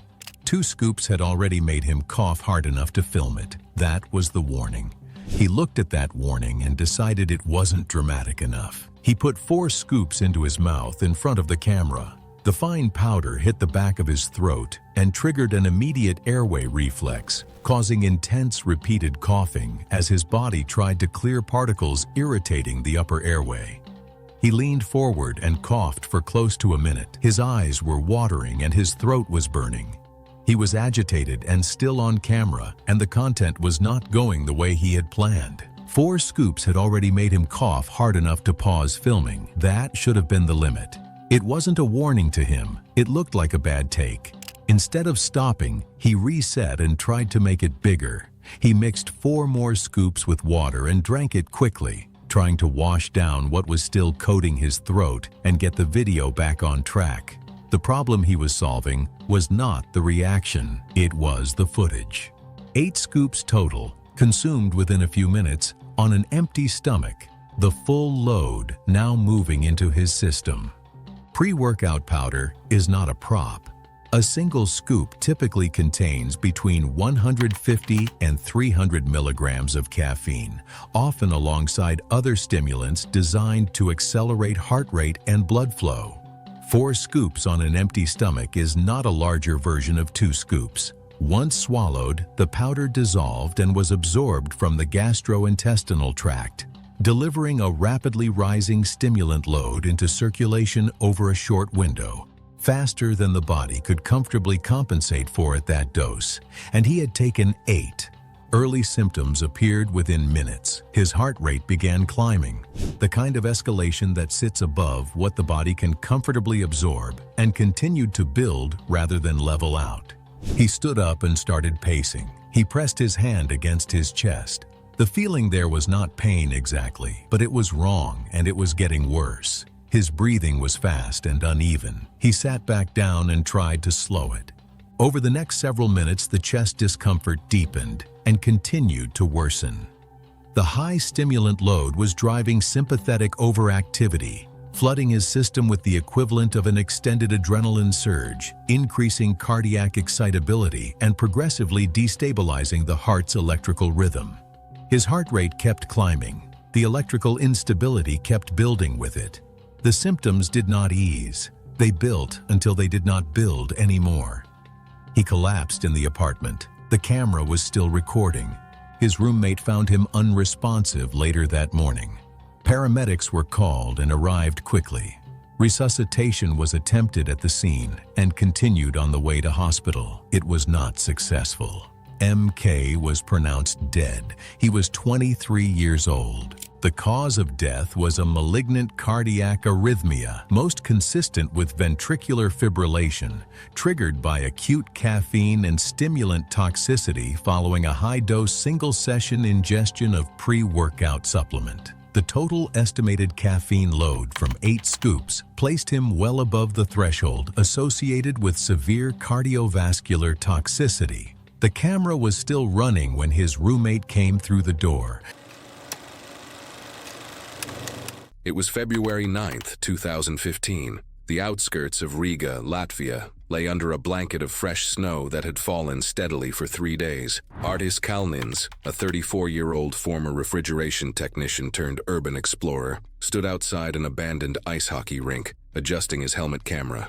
Artis had built a modest following documenting Latvia's decaying Soviet-era infrastructure for his YouTube channel. His background in refrigeration systems gave him credibility when explaining how these massive buildings once functioned, though his technical knowledge was limited to cooling equipment rather than structural engineering. He specialized in abandoned ice rinks and cold storage facilities, drawn by nostalgia for his former profession. Urban exploration involves entering abandoned structures to document their deterioration, requiring careful assessment of structural integrity, environmental hazards like asbestos or unstable floors, and potential legal consequences, where explorers must balance historical documentation with personal safety in buildings never intended for public access after abandonment.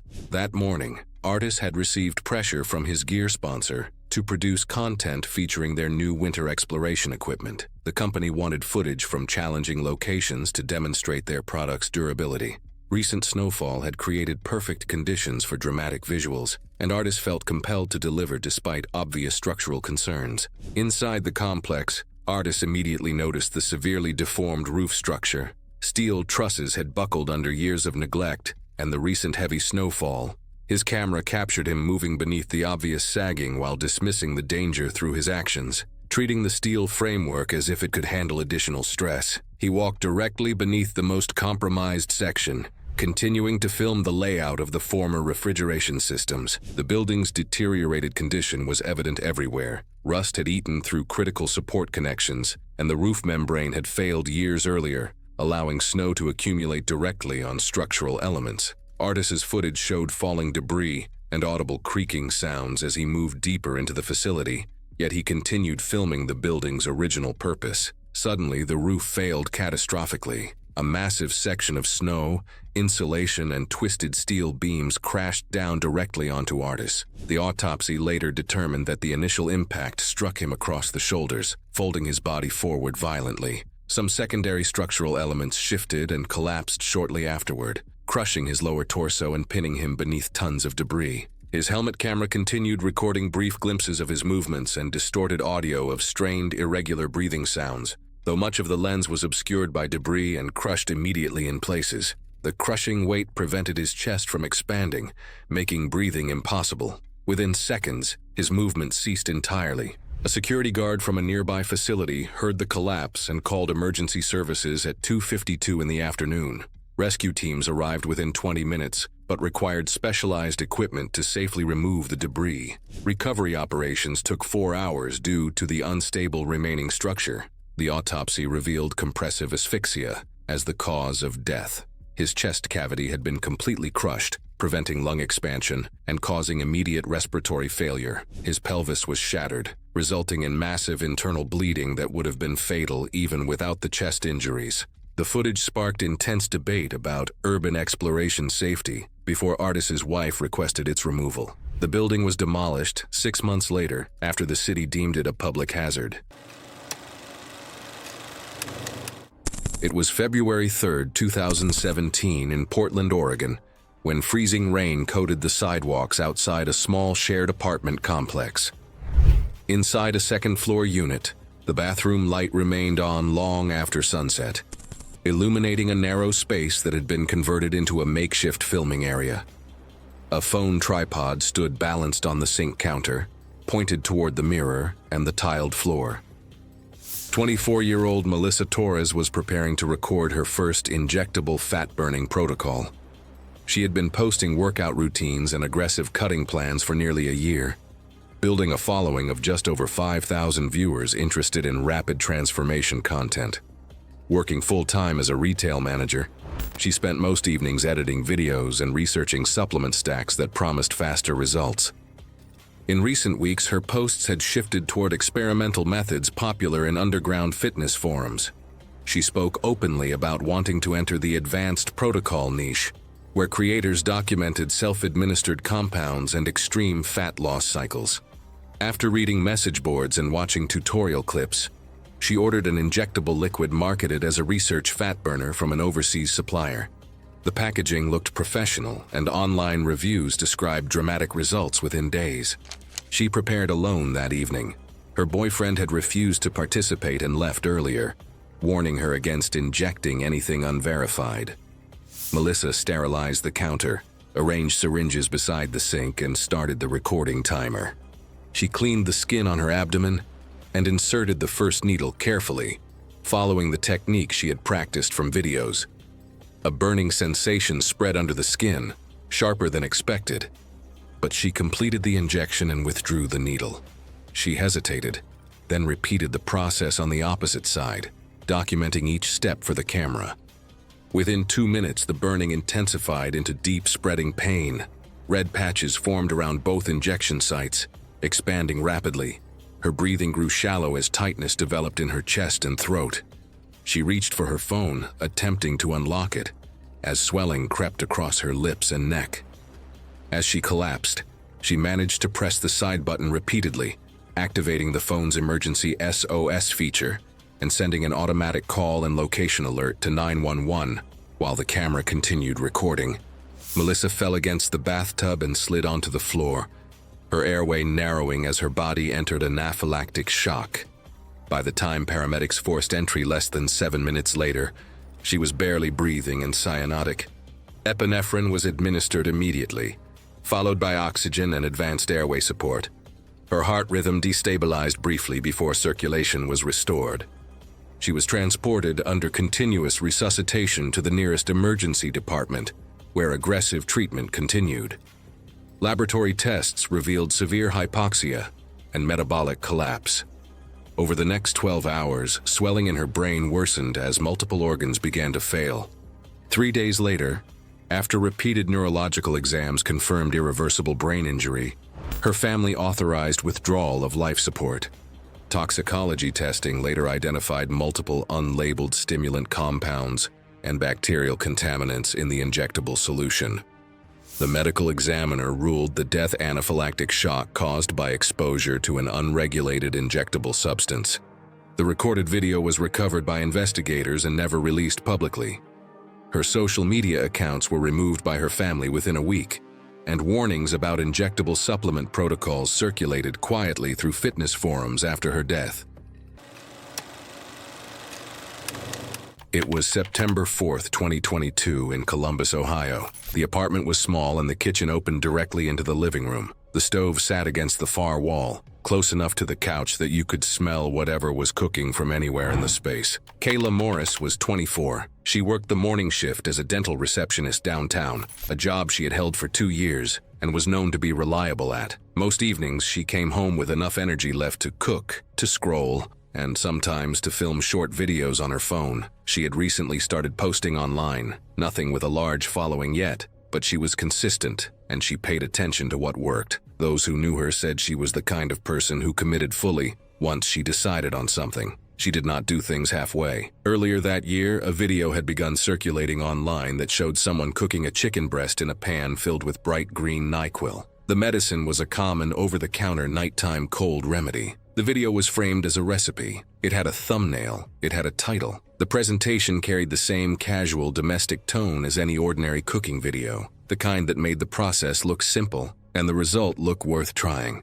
Kayla watched it late one evening while scrolling through her phone. The video was short and cut quickly between steps. No one explained the chemistry of what was happening in the pan. The comments underneath treated it like a joke or a challenge. She watched the video twice, then she thought about how she would film her own version. The next day, after work, she stopped at a store and bought a package of chicken breasts and a bottle of NyQuil. That evening, she cleared space on the counter and propped her phone upright against a glass so the camera faced the stove. She opened the recording app and tested the angle, stepping briefly into frame before returning behind the counter. When everything looked right, she pressed record. She placed a pan on the stove and poured the bright green liquid in. The color spread across the metal surface in a thin layer. She turned the burner on and waited. NyQuil contains several active compounds that are safe when taken as directed in measured liquid doses. Heating medications, however, can change how those ingredients behave. Some compounds may release vapors when heated, meaning they can be inhaled rather than processed slowly through the stomach. Kayla stood over the stove as the liquid began to simmer. The vapor rose slowly at first, thin and barely visible. As the heat increased, the smell spread through the small apartment. She leaned in slightly to check the pan. A few seconds passed. She coughed once, then again, sharper this time. She straightened and stepped back from the stove, blinking as her eyes watered. She reached for the counter to steady herself. Her legs did not hold. She collapsed, striking her head on the floor as she went down. A neighbor in the next apartment heard the impact through the wall and came to knock on the door. When there was no response, they called 911. Paramedics arrived within minutes and forced entry into the apartment. The stove burner was still on and the pan continued to heat. One paramedic moved to turn off the burner while another knelt beside Kayla to check her breathing and pulse. She was placed on a stretcher and transported by ambulance to the nearest hospital. Kayla Morris was pronounced dead shortly after arrival. The medical examiner later determined that she had suffered a fatal head injury when she struck the floor after collapsing beside the stove. The video was never posted. It was May 27, 2018, behind a small auto repair shop in Amarillo, Texas. The Texas Panhandle in late May sits at that uncomfortable edge between spring and full summer. Warm enough by evening that the air feels thick, dry enough that everything smells faintly of dust and asphalt. The back parking lot was a flat stretch of cracked pavement, bordered by a chain-link fence on one side and overgrown shrubs on the other. Nothing about the location stood out. It was just a quiet patch of concrete behind a closed building, which was exactly why they used it. Raina Prin was 26 years old. She worked at that same repair shop during the day, the kind of job that keeps your hands busy and your mind moving, and she was good at it. People who knew her described her as confident and stubborn in the best way, someone who committed fully to whatever she decided to do. She had been posting stunt clips online for a while and had built a following of around 4,700 people. Lately, though, the numbers had been slipping and Raina felt it, like she needed something bigger, something that could finally take off. Her friend Cole was 28 and usually handled the camera for her videos. His job was to set up the shot and stay out of the way. They had filmed plenty of things in that back lot before, nothing that required much preparation. This time was different. Raina decided to try a fire-breathing trick she had seen online. The idea looked simple. Take a mouthful of fuel, blow it across a flame, and create a fireball. She had watched it done multiple times, but those clips didn't show how much training goes into controlling the spray and the flame. Neither she nor Cole had any experience with fire effects. She filled a plastic bottle with lighter fluid and lit a rag torch soaked in gasoline, which burns hotter and less predictably than the fuels professionals use. Cole set the camera on a tripod about 10 feet away. The setup looked manageable, the lot was open, and Raina felt like she understood what she was doing. I honestly believe that if Cole had just said no, if he had refused to film and walked away, Raina might still be alive, and that's something I imagine he has to live with every single day. What happened next was pieced together from Cole's account and the footage recovered at the scene. Raina took a mouthful of lighter fluid and blew it across the torch. The first attempt worked. A fireball pushed outward and faded the way she expected. She reset and tried again. The spray came out uneven, not a fine mist, but a broken stream. Some of the liquid fell back onto her face and shirt, leaving fuel on her skin. When the torch moved closer, the flame followed that fuel back toward her. Fire caught near her mouth almost instantly. It spread across her face and onto her shirt just as quickly. The fuel on her clothing ignited across her chest and arms. She dropped the torch. Cole ran toward her and tried to beat the flames down, but the fire had already spread too far. She fell onto the pavement while still burning. Cole threw water on her. The flames went out after several seconds, but the damage was already done. Raina was unresponsive when emergency crews arrived. Responders found severe burns across her upper body, with injuries consistent with flash burns and inhalation of hot gases. Raina Prin was pronounced dead after being transported to the hospital. The official cause of death was listed as thermal injuries from accidental ignition of flammable fuel. Investigators recovered the bottle, the torch, and the camera. The footage confirmed the sequence of events. Authorities concluded that using gasoline and lighter fluid without training or safety equipment created conditions where ignition could spread unpredictably. Professional fire performers normally use controlled fuels, safety gear, and spotters with extinguishers, none of which were present. What's clear in Raina's case is that she wasn't reckless in the way people assume. She had watched the trick and thought she understood it. But watching something and knowing how it works are different things, and that gap is exactly where this went wrong. It was September 14th, 2017, Los Angeles, California. A second-floor apartment in a residential block on the east side of the city. The bedroom window faced the street. The hoverboard had been sitting on the floor since the evening before, plugged into the wall, the charging indicator light still on. John Blake was 26. He ran a tech content channel with around 4,000 followers, built around reviews, teardowns, and destruction tests. He bought cheap gadgets, filmed himself taking them apart or pushing them to failure, and posted the results. The content was not polished, but it had a loyal audience, and the audience responded best when something went visibly wrong on camera. He had been doing it long enough to know what worked. The latest video idea was straightforward. He had ordered the cheapest hoverboard he could find online specifically because of its reputation. Cheap hoverboards had been in the news for years. Battery failures, fires during charging, devices igniting on their own. He had watched those videos. That was the content. The plan was to charge it, film it, and see what happened when he pushed it to destruction. He had plans the following day. His sister's birthday. He had been looking forward to taking her out and had already decided where they were going. He wanted to get the hoverboard video filmed early in the morning so the rest of the day was clear. He plugged the device in before bed and positioned it directly on the carpet beside his bed, close enough to reach the moment he woke up so he could start filming immediately. He had noticed a clear space near the far wall where he could have left it on the hard floor away from the carpet and the bedding. It would have taken 30 seconds to move it. He left it where it was because the morning setup would be faster from there. He wanted it at full charge, so he left it plugged in without checking it again. There was no smoke alarm in the room. This is the detail I couldn't get past. He knew the device was dangerous. That was the entire point of buying it. This is where everything took a devastating turn. By the time he woke, the room was already wrong. The smoke was thick and sitting low, and the hoverboard on the floor was burning, the fire having moved from it to the carpet and the items around it. He got up. The heat was immediate. The smoke had already filled the upper half of the room, and breathing was difficult from the first moment he was on his feet. He moved toward the door. The fire had been running long enough that what was between him and the exit was no longer just smoke. He did not get out. Cheap lithium-ion batteries are built to a price rather than a standard. The cells can be inconsistent, and the charging circuits are often basic enough that a developing fault goes unchecked. When a cell starts to fail, the temperature rises. Nothing interrupts it. The heat builds on itself and accelerates. Neighbors noticed smoke coming from the building and contacted emergency services. Responders arrived and forced entry. John Blake was found inside the apartment.